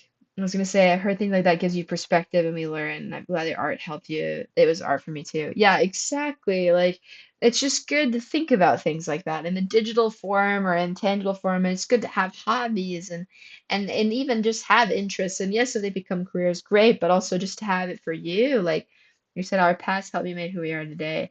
It taught us to work through it in a positive way. Absolutely. Like you gotta fold these things in, man, and it comes with time, like, and I think that's why I'm kind of grateful for a format like this where it's like you have time. You know what I mean?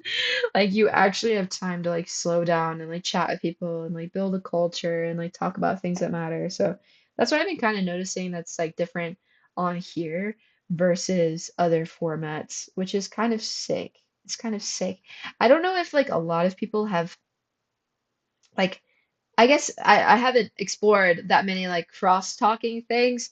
I'm just gonna be real with you right now. Like some of the stuff I've been seeing with gaming, like I'm not too into gaming.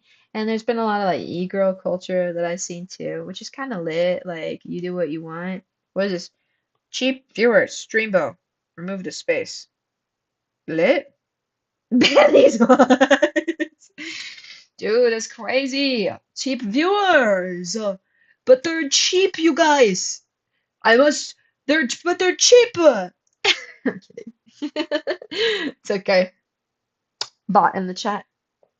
But yeah, I'm about to cut myself off at like 3 hours just to make sure I get some sleep because it's already 9. But I want to stay here and chat for a while. You said take my money. No, literally say that. You said cheap you here. What about this setup makes you think cheap views? Hmm? Watch this. Does that give cheap? Hmm? We're better than that, bro. Get banned, bot. Get banned. You're either joining my Discord or you're getting banned, bot. Because literally, what about this? Bwomp through the skull. What about that gives cheap, bro? Tell me it quickly. Right, exactly. And there's silence sweeping the nation. Yeah, and that's exactly what a bot is. A bot is always going to be a bot. Oh my God. Wait, actually, wait, there's somebody in my Discord. Yeah. Okay, wait, I'm saying hi to people in Discord right now. Hi guys, what's up? What's up? How are you? Okay. Okay, what was I saying? I must go for now, but I've followed your channel and I'll be back next stream and a really cool person. Have a good night. No, dude, seriously, it was so nice meeting you, and I hope you can tell us more about Canada and like some of your background too. And like, I'm very proud of you for making the adjustment and telling us. That is so sick. Yeah, and I'm glad you can be around. And yeah, I hope we can build a community where all of us feel free to just chat with each other and like, build bonds and talk about our lives. So yeah, I hope you have a good night. Bye. Bye, chill Canadian. Bye, chill Canadian. Bye. Yeah. That's so lit. All right, bro. All right. I absolutely do. Okay, cool. Sounds good. Sounds good. See ya. Bye. Bye, Canada. Canada is leaving the chat. We are back to being a national chat. A night to night. Very cute. Very cute. Wait, this is wholesome. Oh my God. I do kind of like the fact that I read at night because it's kind of like reading a story before bedtime. You know what I mean? Dude, I'm getting too toasty. I'm like literally wiggling around and getting all excited and flared up like this. Like I'm literally rolling up my sleeves and like rolling up my PJ pants. Like I got so toasty for like no reason. How did that happen?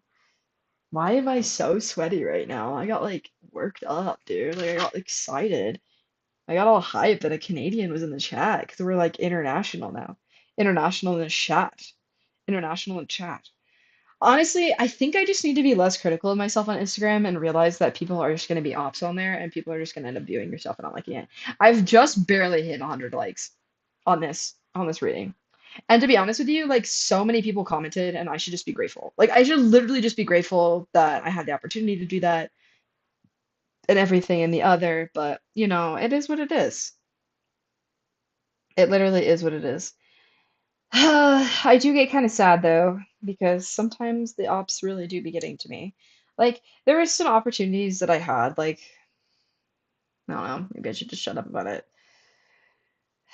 I think I probably should. No, I don't think it's gonna be helpful. But yeah, there were some things that like come out recently, like, I don't know, it's for my job and like a lot of people got awards for doing stuff and I didn't get nominated. And literally everybody else was there except for me, and it just made me kind of sad because I was like, dude, I don't think people like me. And that really sucked. That really sucked because it's like I work really, really hard. And sometimes I feel like it's not picked up on. So that was like a big wound that I experienced this week. And I'm working on moving through it. And it was just so awkward. Yeah, exactly. Yeah, it will. I know that. I know. We're gonna say, hold on. Your content will grow in time, no worries, but at least you get views and likes. That too, to be honest with you, like compared to a lot of people in the niche and the stuff that I do, like I should be grateful because I feel like my stuff is so like I don't know, like to be honest with you, I do like have a theme. I have a vibe, but I don't know, maybe I just feel cringe about my own content. Like it's weird to think about the stuff that I post all the time, but I know it has like a feel. And I know you're supposed to do stuff like that and you're supposed to be consistent, and so I have been. I've been very aware of it, and it's weird as an artist because it's also like Tucson's small, like content wise. There really aren't that many big content people here. Like to be honest with you, even I know this is gonna sound like I'm hungry for numbers and like I'm aware of it. Like, but also I know it's an indicator like for success and it does determine if people invite you to a show or if people will keep you on a headline. But I mean, I'm just glad to finally break out of the 3K that I had. I'm finally at 4K now, and I'm trying so hard not to jinx it, dude. I'm trying so hard not to jinx it. And I've just been like, okay, because I'm getting nervous about that and I don't want to overthink my post, I'm gonna make sure to explore other formats too, so that like I can still continue to create without getting in that headlock of like thinking about perfection every time I post. Because I feel like the stakes get higher. The stakes get higher, and people get more judgmental like like as your feed gets bigger, like it's almost like you have to like you gotta like really mature into your following and like I've just been aware of it. Literally just been aware of it. Like I don't know if that makes sense. I don't want to feel cringe about your post, but keep trying and not be sorry. No, thank you. Yeah, I appreciate it. I'm trying. I'm trying to not be hard on myself, but it is sometimes pretty difficult. Like I feel like I need to get that out of my head. And it's funny because I have students that I say this to in my anthology. I have an anthology that I've been working on like every single Saturday from like 10 until 12. I'm actively teaching, and then all throughout the week I'm literally helping edit their content, archive their content, and get them ready to be in a book. And I have 9 weeks to do it. And we're already on week 3, starting like this week. But like, I tell them the same thing, and I'll tell my students the same thing. And like, I'll tell people at Pima Community College the same thing. I'll tell people at the University of Arizona the same thing. I'll tell people that read my books the same thing. And for some reason, with me, I'm like, that's funny. That applies to everybody in your community, every person you've met online, internationally, every single student you've ever had. That can apply to them. But for you, and I like look myself in the mirror and I'm like, but for you, bro, nah, keep pushing, bro. Like, do better, bro. Like I kind of bully myself into getting better. Like, if that makes sense. I've been chasing like accomplishments like crazy right now, and I know it's because I feel so insecure and I'm so hungry for it.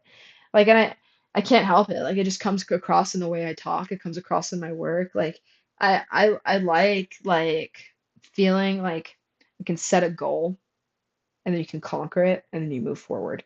It's like this hustling mentality. And then you can like get this list, right? This list of like all the accomplishments. And then what you can do with that list is basically like start to reflect it on yourself and be like, okay, now I'm valuable, right? Like if you're feeling insecure, like, yeah, totally. Yeah, like when you're getting down too, like it's bad. It's bad to not think about life that way. But unfortunately, like I think it's part of the culture too, like in here in America in particular, where it's like if you're not getting after it every single day, what are you doing?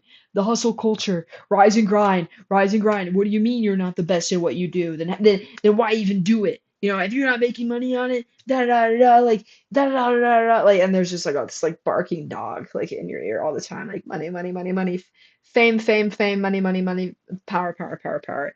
And it's like sometimes it's like I think it literally barks at you so long you're like, okay, well, I guess I should be like probably if I'm gonna do something, I should just be the best. And they're like, yeah, go chase your dreams. What that really means is like go be number one. We need number one. And like if you're not literally winning, you're literally losing, right? But it's something you have to like navigate around. Like, because honestly, in the spectrum of things, your life starts at this one point, right? You collect all these experiences, and then you're gonna have ups and you're gonna have downs, and you're gonna keep going. And there's this big same thing that we were talking about earlier with like how Instagram is like go, go, go, go, instant gratification, like da da da da da, da, and on Twitch it's like slower. But it can be said for like the same thing of like life right now, where it's like so many people are like chasing the high highs and like getting low lows and like dipping and like crashing. And it's like you're sprinting, right? For the next goalpost, next goalpost, next goalpost. And it's like that corny thing that people say where life's a marathon and that it's like so much longer. That I think it's something that happens in like the early stages of adulthood, and especially now, like with how hard things are with money and resources and like housing and getting a career, it's like it's like it is harder to do this right now. So it's like you gotta like do it and then some. You know what I mean? So it's not even just that marathon timeline you have to think about, but it's also like extra pressure. So yeah, that's that's like kind of something I feel like a lot of people won't talk about and like a lot of artists won't talk about, but it is what it is. Everybody feels that, right? That's not new. I mean, unless you're like a Nepo baby, which I highly doubt a Nepo baby would be up on my Twitch. Just based off of the vibes I get off. Like that's all I'm gonna say. That's all I'm gonna say about that, and in all honesty. So it is what it is, bro. It is what it is. It is what it is. Either way, regardless, I gotta be honest with you, dude.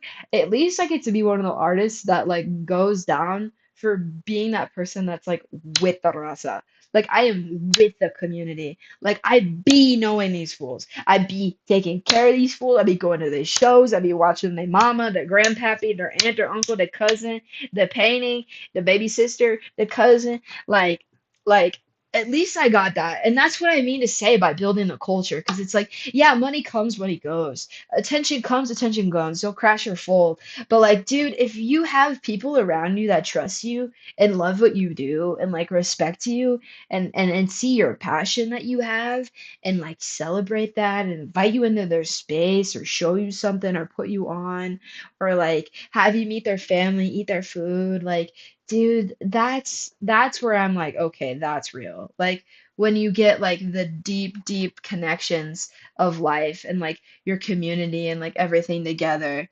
Wait, someone just asked what's my inspiration for writing? Who asked that? I don't even see you in the chat. I don't even see you in the chat. Wait, can you put another thing in there? Because I didn't even, I just barely caught that. Did you see that? Did you see that? From a kid, you're put in their head, you have to be number one, and they struggle with it. Yeah, for real. For real, for real, bro.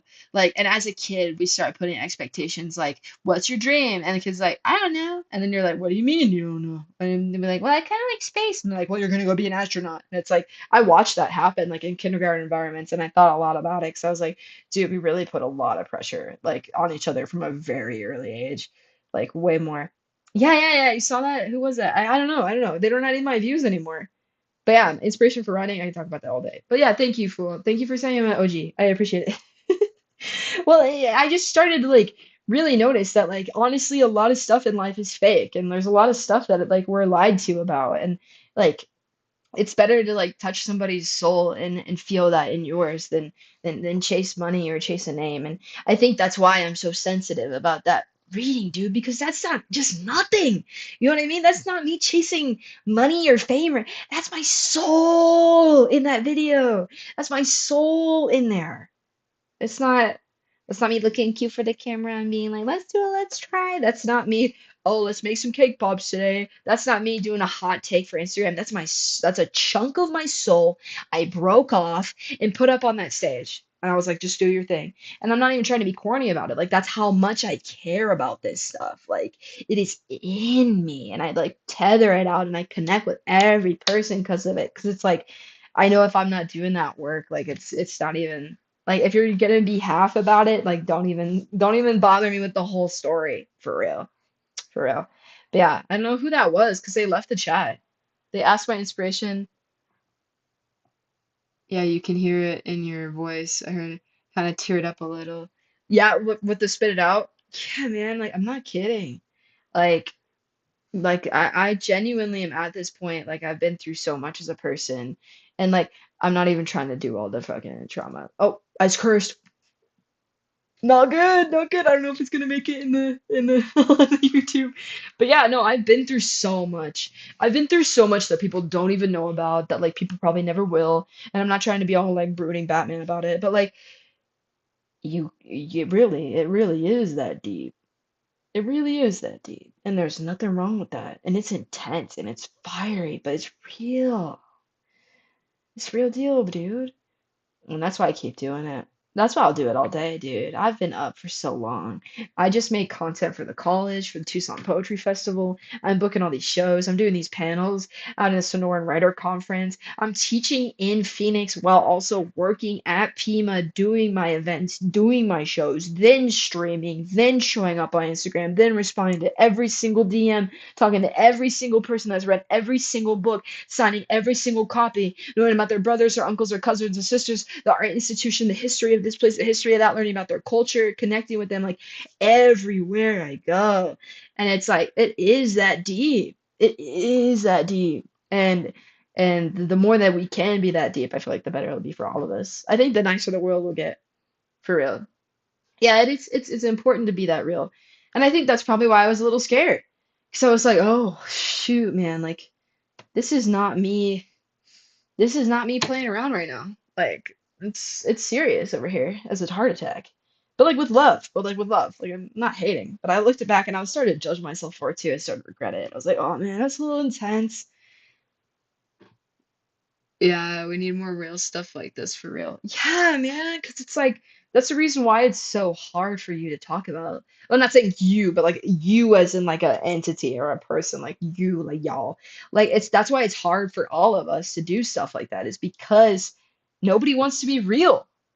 Like everything's fake. Everything's fake. The social media, the brand deals, the this, the that, the marketing, the hiding behind closed the NDA, the contract, the besties with this one, the business contract with that one, the fake cloud, the fake name, the publisher, the contract, the way your music comes out, the radio station, the way they do advertisements, all of this stuff, man. And it's like the more you hang out with art, the more you feel this therapeutic part of having a real conversation with somebody and doing all that's you being a human. Like so much of our life is not human anymore. Like at all. And we think it's making us better and think it's making it worse. You know what I mean? Like not to be all like that person, but it's true. Like if you can't even trust to like spill your soul out and spill that message out and spill your thoughts, your emotions, dude, it's important. It's important to have a space for them because it's like exactly the fitting in the top. Well, if your art or writing was what is this one emotion, what feeling would it be? It's crazy because I don't even see you in the chat, dude. That's crazy. One emotion or feeling, what would it be? Okay, hold on. We're so worried about fitting in our top was getting cars just come out. Oh, for sure. Oh, for sure. And one emotion, I would say freedom. Freedom, dude. I'm very off the cuff of what I do. And don't get me wrong, that doesn't mean that I don't care and I don't plan, but with that comes a lot of responsibility. And I hunt for every show I do and I build everything I do. And I speak from a real soul.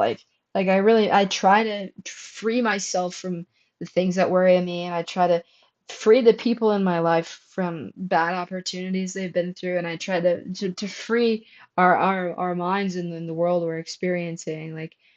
And I think as an American born and raised here, like I don't just think of the cliche patriarch, I mean the real soul freedom. So many of us are trapped in lives we don't want to live. So many of us feel trapped with things that don't matter, dude. Like you're cleaning up your place and nobody's showing you spent all this money to impress who? You know what I mean? Like and that's a trapping in its own. You're trapped by your mind. You're trapped by insecurity. You can be trapped by anything, dude. And the more you can free yourself and free your mind and teach yourself and connect with people, the more that you have space for yourself, for people around you, it matters. It matters to be free. Like, we're not as trapped as we think we are, but we have to do a lot more work.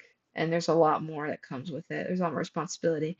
It's cozy to be up in that cage and do what people tell you to do and have an identity. It sucks, you know? You start losing muscle mass, you get tired, you get sluggish, you become complicit in other people's lives. And with that comes like a depression and stuff. So like you gotta break out of that cage and you gotta just push it. Just push the ideas, push against the things people tell you and not fall for it because it's not good for you, bro. A lot of stuff right now is not good for you. And that's just that on that. That's just that on that. Not to get on the soapbox, but I think it's important, especially as somebody that's a writer, to think about the freedom of speech, the freedom of press, the freedom to be like, I don't rock with that. The freedom to be who you are, that's huge. It's huge. Most places in the world, as a young woman, I wouldn't be able to do half the things I do. I wouldn't be able to show my hair, have my tattoos, speak up, speak out, right? I wouldn't be able to walk into the capital of my country and look my politician in the face and say, what are you doing with our money? I wouldn't be able to do that in another country. I'd be behind bars, dude. And as an American woman that writes, as an American woman that teaches, as an American woman that lives in this and creates in this country, takes up space in this country, makes money in this country, makes moves, like teaches people, builds culture, all this stuff. I have all of these privileges, all this freedom, right? That women before me didn't have, especially Mexican American women before me didn't have. And also, even women and children around the world right now don't have. I have a privilege. I have a great privilege to be able to do this, to be able to speak so freely, and think so freely. And that's something I don't ever want to go away. That's something that I think we need more and more and more and more and more and more and more of, dude. Like I think we need a lot more people being able to talk and speak up and say, I'm not cool with what's happening right now. I'm not okay with this. I don't rock with you. No, I'm not gonna agree with that. Like, where did that go, dude? Because when I was growing up, man, like I post 9/11, pre-COVID, like you could chat. People were chatting, and like social media and all these other things, not to be that guy, okay, but like it's changed the way we talk to each other. It's changed the way that politics is going down, business is going down, relationships are going down, dude. Love definitions. People are raising their kids different now. Like, and this is gonna have serious consequences. And like, the more that we can freely speak with one another is even just something, dude. Like, even just getting an open mic, even just getting a reading, even just getting a place you can have an open chat. Yeah, exactly. People were more real. There was like less things you could actually be fake on too. There's no such thing as like photoshopping your photos and putting them up. All this stuff is so weird now, and we have to trudge through a lot of this chaos. I think we can, though. I think the arts can do it. That's why I push the arts so bad, because it's helped me. That's for sure. I grew up with all of this, and it's helped me a lot to be able to help other people. And then they go do it and da da da da, and then you get the thing. But yeah, I think it's cool. I reached out to The Rock like twice, dude, because they reached out to me and when they want to do an open mic and like do a reading, and I think it'd be really cool to do like an edgy kind of like underground, like just like let people talk, like really let people talk, like off the cuff. Like I think it'd be even sick to do something without phones. You know what I mean? Like an analog night where everybody like turns in their phones at the front. This is true, especially after COVID. Everybody just became one for themselves, big time. Like there's a lot of individualist culture right now, and I know why. It's like the world of tech, the echo chamber, this, that, the other, the consumerist culture, the identity, the virtue signaling, the more people are just antisocial post-COVID because we all underwent quarantine, and that's going to have serious psychological and developmental effects, especially as people that were kids during COVID and becoming, older, becoming teenagers, becoming adults, people that had their college years paused, people that had, problems with their job, and people that never really were able to return to normal too. Those are people we're not even seeing right now, by the way. Those are people literally just posted up at their house. And I'm not gonna be real with you, I have problems with it too sometimes. And my events help me be able to talk with people. They help me be able to have carry conversations and keep things going because to be honest with you, if you want to talk to somebody about a book, you gotta really connect and get in that deep level psychologically. And I love it. I love going there. And it helps my writing and it helps my journalism and it helps my mind because it's important to not just like as a writer, just be like, oh, I think it's this way, so it's gonna be this way. It's like, no, dude, you need to like really be about it if you're gonna put it down on text. Like you're responsible. Like history is looking at you. Future generations look at you and the way you write, the way that you paint, the way that you are holding yourself accountable. The conversations you're having with your family right now, like your grandkids are going to be asking you what you did. You know what I mean? I think people kind of forget that a little bit. Um, because of the individualism. You know what I mean? There's like this disconnection that people have with their lineage, their ancestry, and their traditions. And it's starting to have like an effect on how they show up in the world of tech and the trust and care they take towards other people. Like, dude, we gotta have more respect for one another, like big time. Like last week, like 2 weeks ago, 3 months ago, big time. Like I'm sick of hearing about a stupid brand deal that you had. I'm sick of hearing about the like how are you helping? You know what I mean? Like people are struggling right now. Struggle is up, dude. Like I mean, there's kids in school that can't afford meals, groceries, and you're here flexing a new car. You're here flexing. And don't get me wrong, you earned it, great, but also like the individualism, man. Like like I get it. You want to have great things in life. What's the point of having it if nobody's around?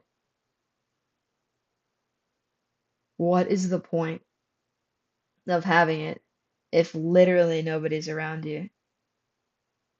Exactly. The community for real.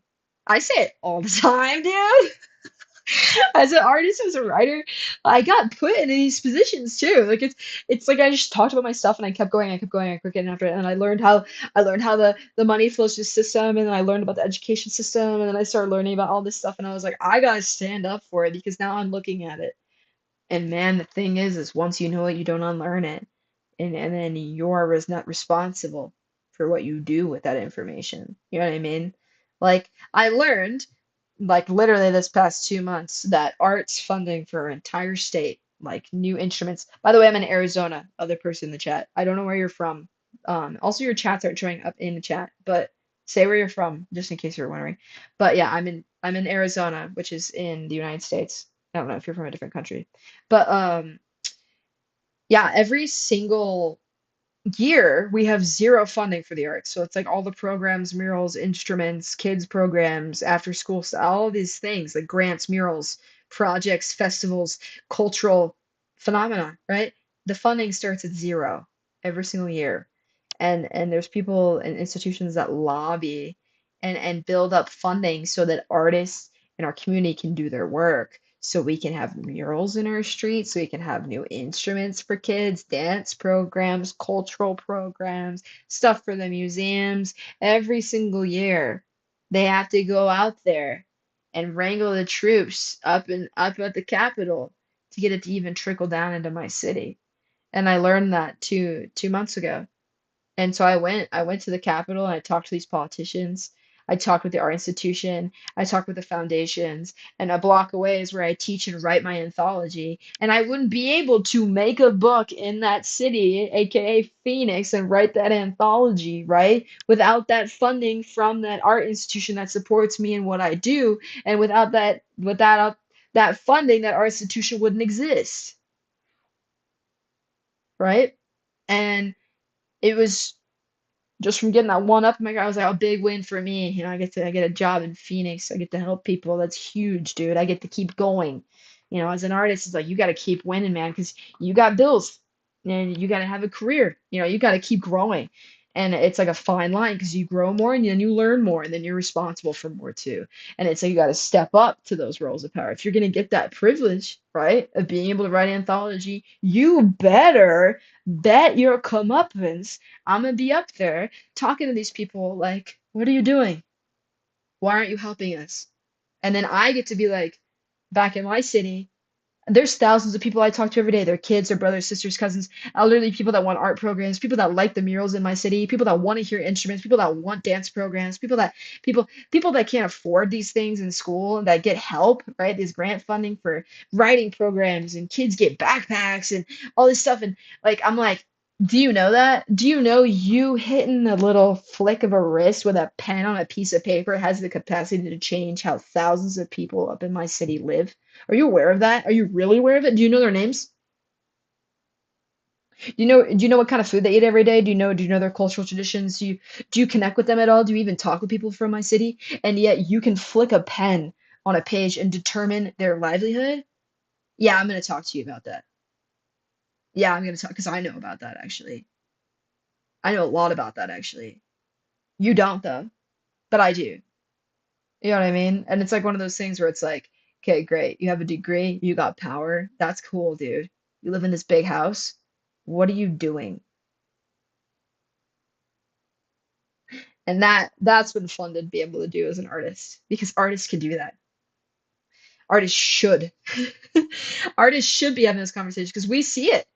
And then it's like, okay, what are you gonna do now that you saw it? Are you just gonna sit there and take your comeuppance and be like, oh well, they didn't give us any funding for murals this year. Guess there's no murals. Hmm. And you go, oh no, the kids. Are you gonna be like, dude, who are you?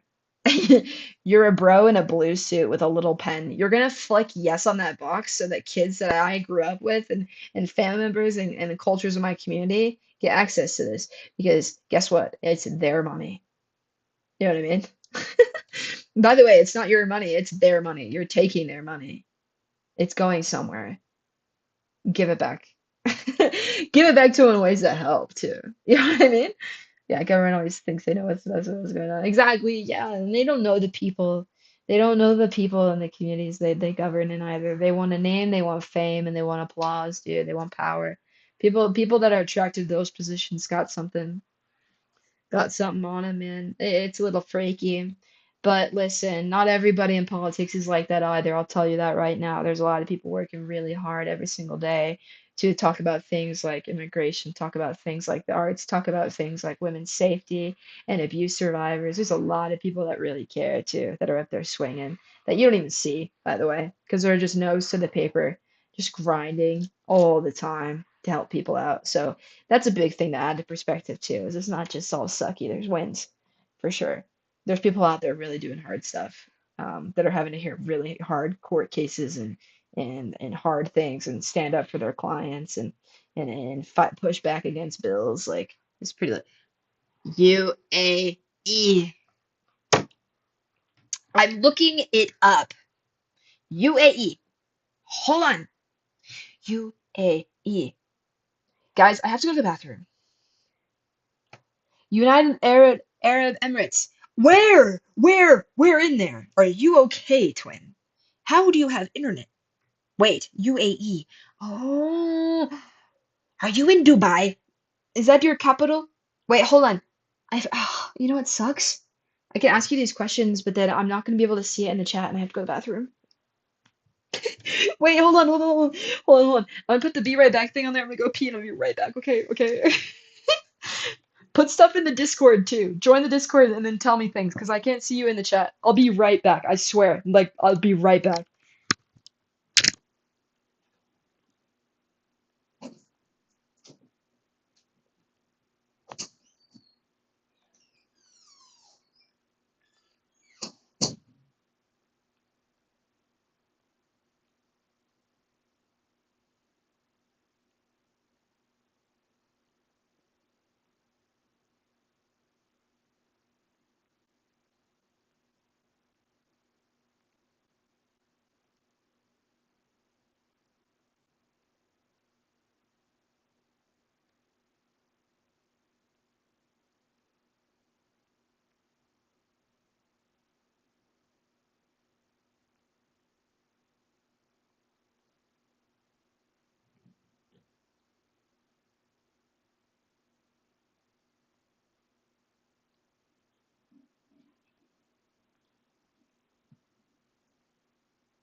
Hi, I'm back.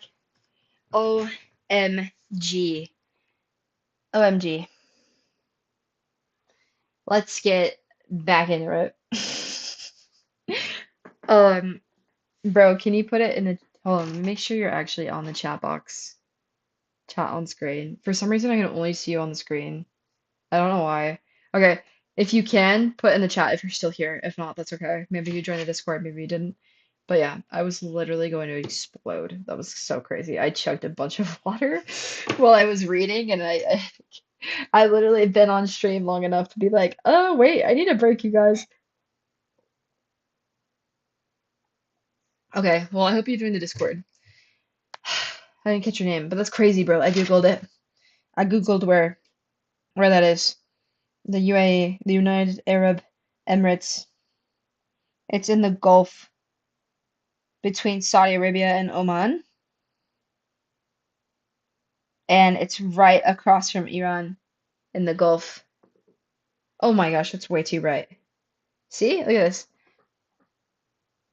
That's so lit. Wait, you're still here? Let's go! Let's go! That's so sick. Okay, dude, genuinely, what is it like living there? Also, how old are you?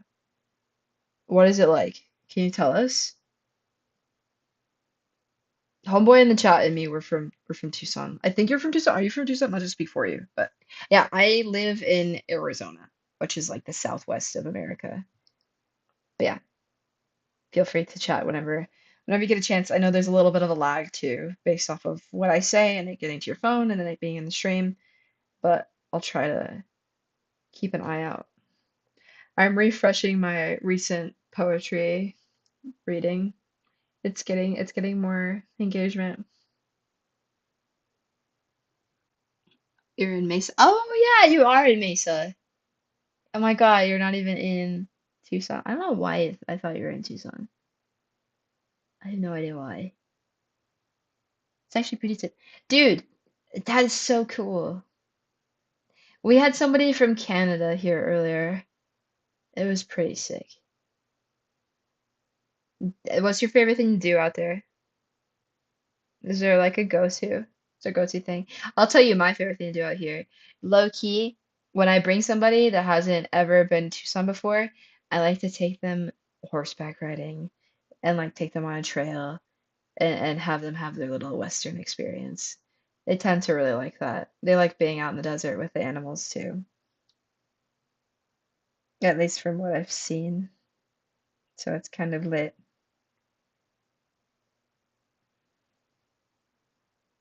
But yeah. Yeah, yeah, yeah, yeah, yeah, yeah, yeah, yeah, yeah, yeah, yeah. Wait, did you put something in the chat? Because I was looking down at my phone because I started getting. Oh no, I feel bad now. Did I miss something? Wait, lucky. I always go horseback riding.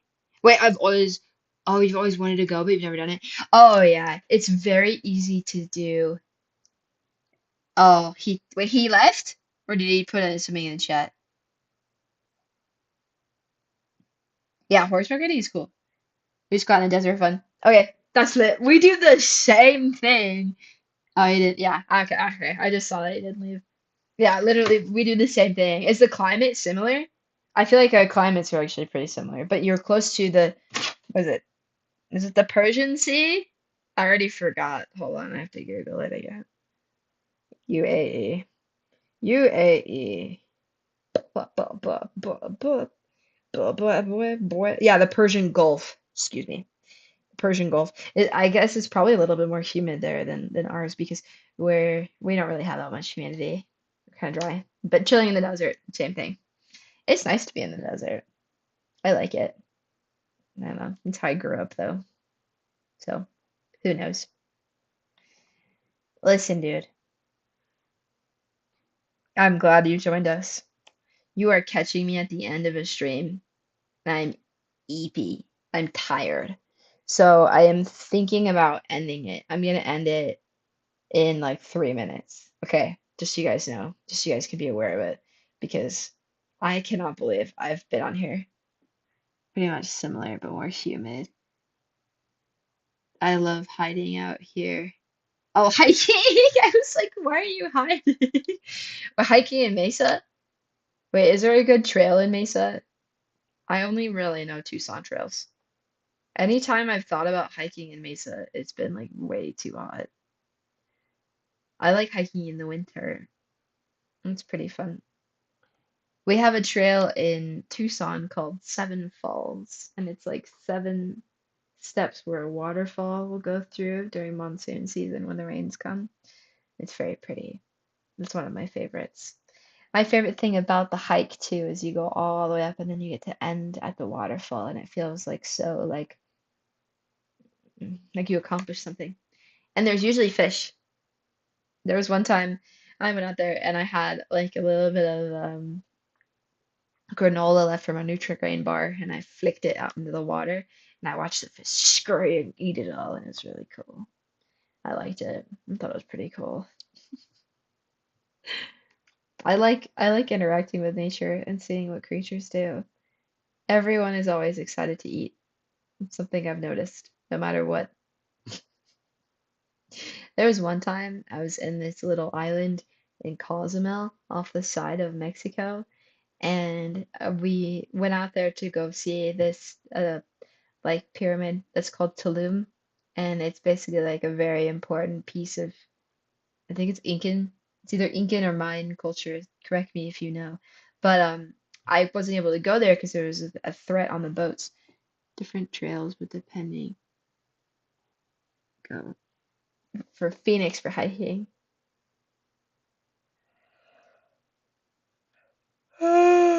Yeah, it's cool, dude. A little Phoenix hike. I've been up in Phoenix a lot more. A lot more. I want to go to Sophia's, that cute little brunch place everyone's posting about. I want to go. I want to take a cute picture of myself having brunch. I feel like it sounds nice. It sounds lit. I like how it's kind of indoor and outdoor. I went there, it was interesting. I stumbled upon it while I was trying to find a place to film on a very windy day, and I was gonna film myself talking about something I was doing at the Poetry Center. I can't remember. Oh, it was when I met the mayor of Phoenix, and it wasn't what I expected it to be, but I still had a great time, right? And I was going somewhere with the Cozumel story. Whoops. Oh, I was just gonna say I met a sloth, and I got to feed a sloth like a piece of banana, and he was very excited. Everyone loves to eat, is what I'm thinking. This kind of place. Dude, I'm serious. Sophia's looks so good. It looks so cute. I literally stumbled upon it because I was gonna film a video about how I met the governor or the mayor, and I was all hype, and I was like, yeah. And then this thing happens to me sometimes in the middle of the day where I get really overstimulated and like I just want to go home. Like I don't know how to explain it. I do all this work and then it's like I'll randomly crash. And I think it's because I'm probably just overworking myself. But I get to the point where like my hair gets oily, I get all stressed out and like feel it in my chest. Like I probably had coffee and didn't eat that day and like I freak out. And I was in that place and I saw the big line and all the people and people were staring at me while I was trying to film this video and it didn't turn out very well and I was by myself and I sometimes get like really anxious in public. I think I just had a little panic attack actually. That's probably what the word is. But I didn't go and I need to redeem that arc very soon. The next time I have work in Phoenix. I want to start doing some exhibitions in Phoenix. I'm gonna be up there on the first because I'm getting a haircut and I'm kind of excited. I'm gonna get like some layers. I've been growing my hair out for a really long time. I got my hair cut a long time ago and I got it really short and I actually didn't want it that short. It turns out I got it done by somebody I used to be friends with and we're not friends anymore. And like I think back on it, I'm like, you probably didn't like me for a really long time because the haircut was pretty scary. No shade, okay? But I'm going to a different hairdresser, which is like a big deal as a girl because it's like you're trusting them with like. But when I go, I'm gonna eat it. So Sophia, I think I should do a video about it. Like my day in Phoenix, and I go to the Phoenix Art Museum and be like, or the Phoenix Center of the Arts, and be like, hey, I have an upcoming class here because I've been trying to pitch my class, and it's doing okay, but people don't want to be in class. They like being online. Yeah, I should. Yeah, I want to get some food too. I've been having a hard time eating food recently. Like I just haven't been feeling very like secure about my body, and I hate feeling full. I don't know if that makes sense. I'm working on it, but sometimes I like to try a new place because it helps. You know what I mean? Like trying new food somewhere, like there's so much novelty that you're usually not like stressed out. Like you just want to enjoy the vibe. The vibes there are so nice too. Like I have so many clothes that I want to wear while I'm there. So yeah, it's cool. I have some really big events coming up. Low key, I've been emailing these people and they're not emailing me back. Like for some of these events, and I'm like kind of anxious because I'm like, dude, you invited me out, but also like, what time is it? Where is it? Bro, the guy, UAE guy, UAE guy, he just followed me on Instagram. We're international now. Yeah, dude. Dude, do you think I could get him to take like a boat across the Persian Sea and live stream like the coast of Iran so we can see what's going on? Because isn't there still that digital like block in Iran? I don't know. I'll have to look it up. But like I thought there was like this whole blackout thing that was happening in Iran with like the internet.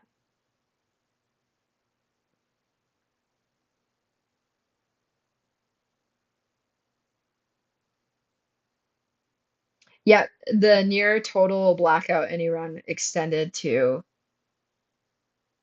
day 45. I don't want to disclose too much of this to like make people like feel weird or anything, but my best friend's dad was in Iran and yeah, there still is. Yeah, yeah, I just saw it. My best friend's dad was in Iran and he literally was watching the missiles like go down in the sky. And then the, like caught a flight and is like now here in Tucson. And it's been so nuts.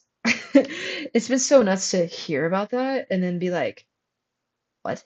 So anyway, bro from the UAE, I think he's gone now because he got my Instagram.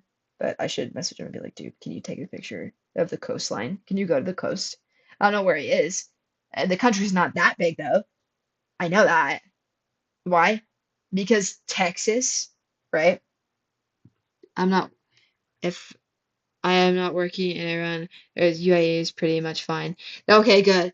Okay, good. I was literally gonna ask if you're okay. I was about to say, have you noticed anything like I don't know, from a distance, like I don't know, because it's across the Gulf. Like I don't know, like geography speaking, right? Because in America, remember, America's huge. Our country is very big. What just happened? Did you just follow? Oh my God! It's got a pop up. Wait, did you just follow? Let's go! That's the first time I saw that pop up and I just set up that widget. This is my third day streaming.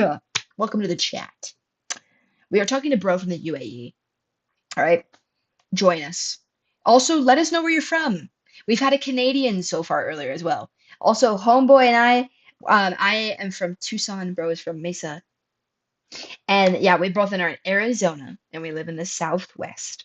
But yeah, I was about to say, like, have you seen things? You work at UAE. Okay. Wait, did you say you're from Iran? Tell me more. Also, thank you for following on Instagram. Appreciate it. I don't know why you're not showing up in the chat box for me, but at least you're showing up in the live chat feed. I should probably zoom in on this if I'm able to see it more.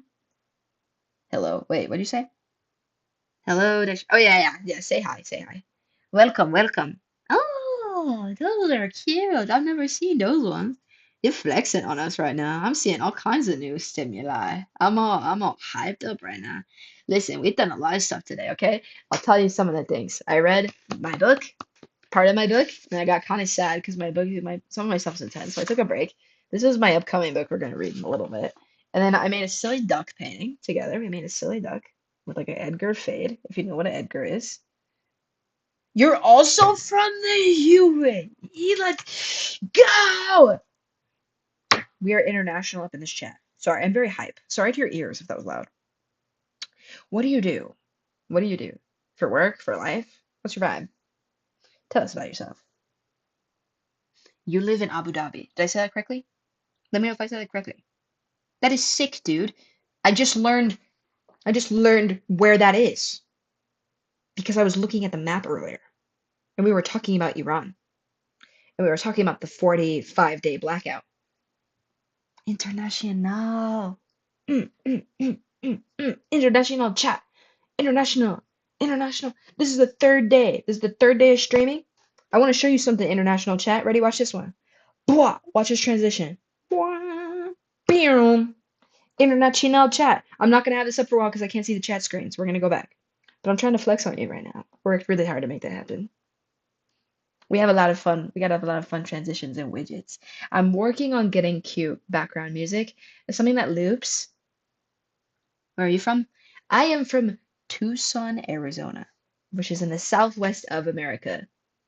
I'm Mexican American. That's what they call people that are like that were like here before.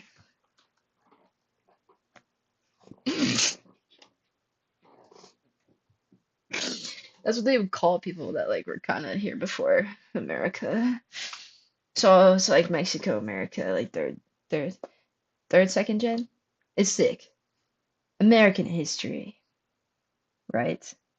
Right. Tell me. Tell me about y'all. Tell me what your lives are like. This is sick. It's amazing to be able to talk with people on the other side of the globe. What time is it over there? Oh, that's nice. How's the weather? Hot. Hot. Do you measure things in Celsius? I know you do. Don't you? Do you? What's 115 degrees in Celsius? 115 degrees Fahrenheit is 46.11 degrees Celsius. 46.1. Again, you're in a desert though, and you're close to the sea. So I don't know what your temps be like, but that's how hot it kind of gets here in the summer. Mesa gets hotter. Where Homeboy's from, it's hotter over there. Yeah. Like what? Like what do we say? Like 119, 120? Have you ever got a day like that? Hmm? Yeah, that's what I'm saying because of that sea. Because of that sea. You ever been to the coastline of your country? Hmm? You ever looked over? What is it like? I'm trying to Wait, must be humid over there. Yeah, yeah. No, I'm trying to figure out if you can do some on the boots reporting as to what is going on in Iran. I'm so curious. JK, like I was just talking about how I have a close friend, how his dad actually just left Iran and is here in Tucson right now. I'm just curious if you guys can see past the sea. How big is the sea? You know what I mean? Can you like see? Can you see like the city line across the sea? Because remember, America, everything's large. Very big. Our highway system, our states, everything's huge.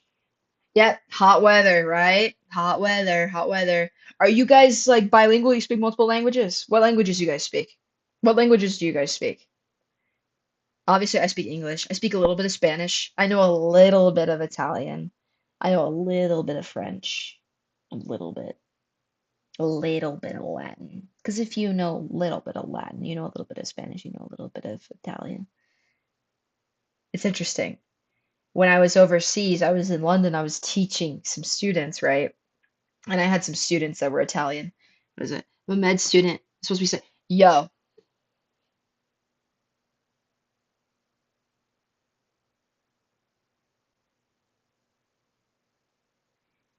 I'm ending the stream in 2 minutes and you're gonna study after, right? Okay. Don't play about your school. You probably already have a mom and a dad telling you that. And then also maybe class, don't play about your school. Remember, I read books. I teach. That's a bad person to be telling you're in trouble. You better be doing your homework. You better go to the Discord, send a picture of what you're working on, and then like 3 hours later, ASL, are you learning ASL? Are you doing American Sign Language or Spanish Sign Language? Is that Spanish Sign Language? You're learning sign.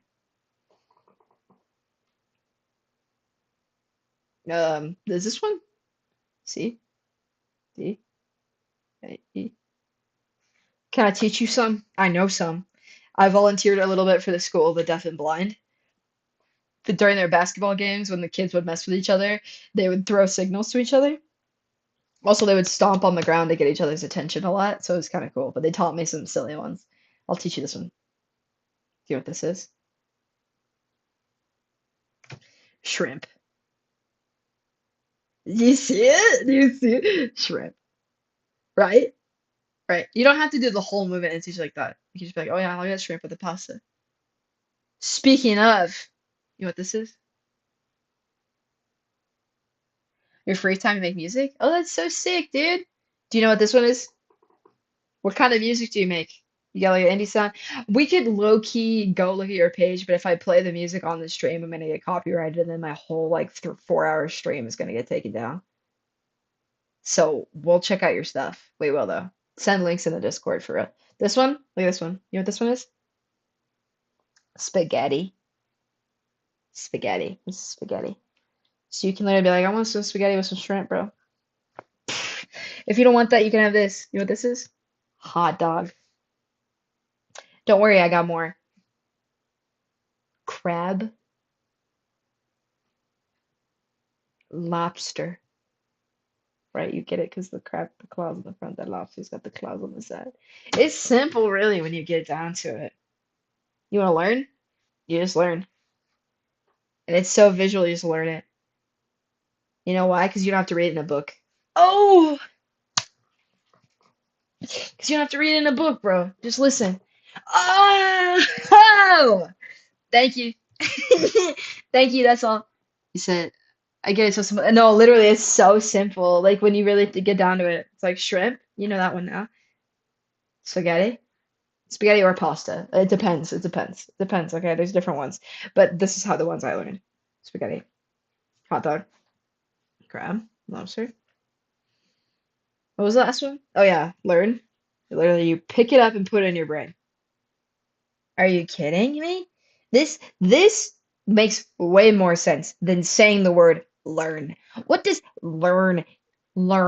That sound is supposed to represent putting things in your brain. Doesn't this literally make more sense? More mind blown. I don't actually know if that's a real sign, so I wouldn't trust it. This is R. This is W. Is this W? Wait, is this is W? This is water, I actually think. Restroom, water, drink. Wait, which one's oh it's wait. Is it this one?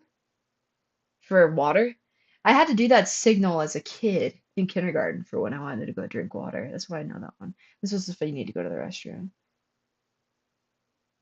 Wait, what is yes? Is I don't remember.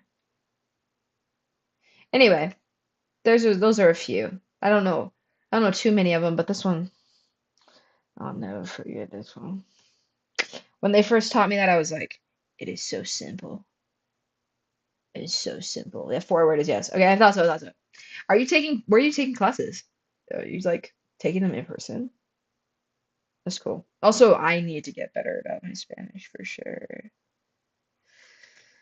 I took a residency opportunity that I'm working on right now that I can't really talk about too much, but I need to get my Spanish up for that because I'm like, yeah, I gotta lock in.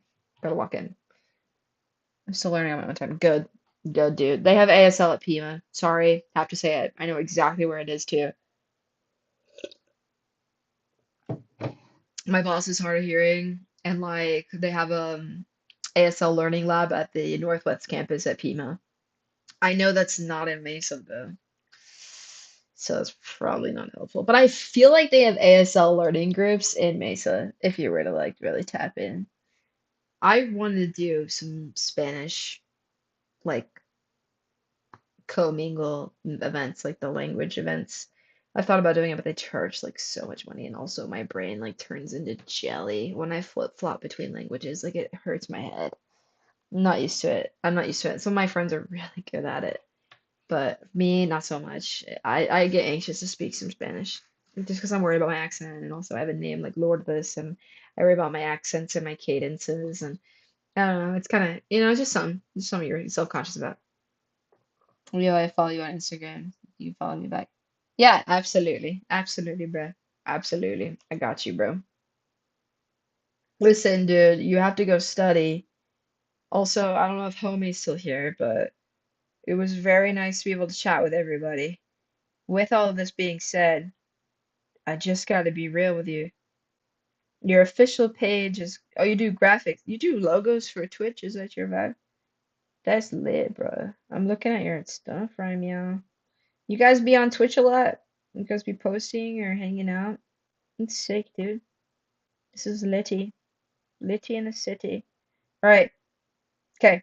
I gotta do my end now. I gotta do my plug, okay? So listen. My name is feralghoulfriend. You can find me on my website at www.feralghoulfriend, as well as Twitch, as well as my throne, as well as my Discord and my Instagram. Everything's feralghoulfriend. If you want access to any of my books, I have my books online. I have four, no, I have four poetry books and my two novels. I've been reading my two novels. And yeah, and then I also have my YouTubes and everything else. So thank you so much for joining the stream today. Thank you so much for commenting and subscribing and hanging out, having a great chat. I'm going to be on here tomorrow at 7 p.m. and going until probably I get tired. So maybe like 2 hours. But yeah, thank you. Thank you guys for teaching us about UAE and what you guys do and hanging out. I had a great time. I know it. It was really dope to be able to talk with people on the other side of the world. So thank you. Thank you for that. Thank you for linking up. Shout out to the Canadian in the chat. I know he's gone, but honor to you, bro. Honor to kindness. So yeah, I hope you guys have a really good week. Here it's Monday. I don't know if it's Tuesday. I don't know the time. I don't know how big the time difference is. But yeah, I hope you guys have a really good day and take care of yourselves. And I will literally see you tomorrow. So it's like not even that long. But yeah, if you have questions or need anything from me or want to learn more about any of my art or some of my paintings or anything, go into the Discord and we can handle all that. But yeah, thank you guys. Have a really good night. Get some rest. We'll be doing this again tomorrow, each time bigger and better than ever. This is the third official stream, and we are killing it. We are international now. Shout out to UAE, shout out to Canada. Okay, bye guys.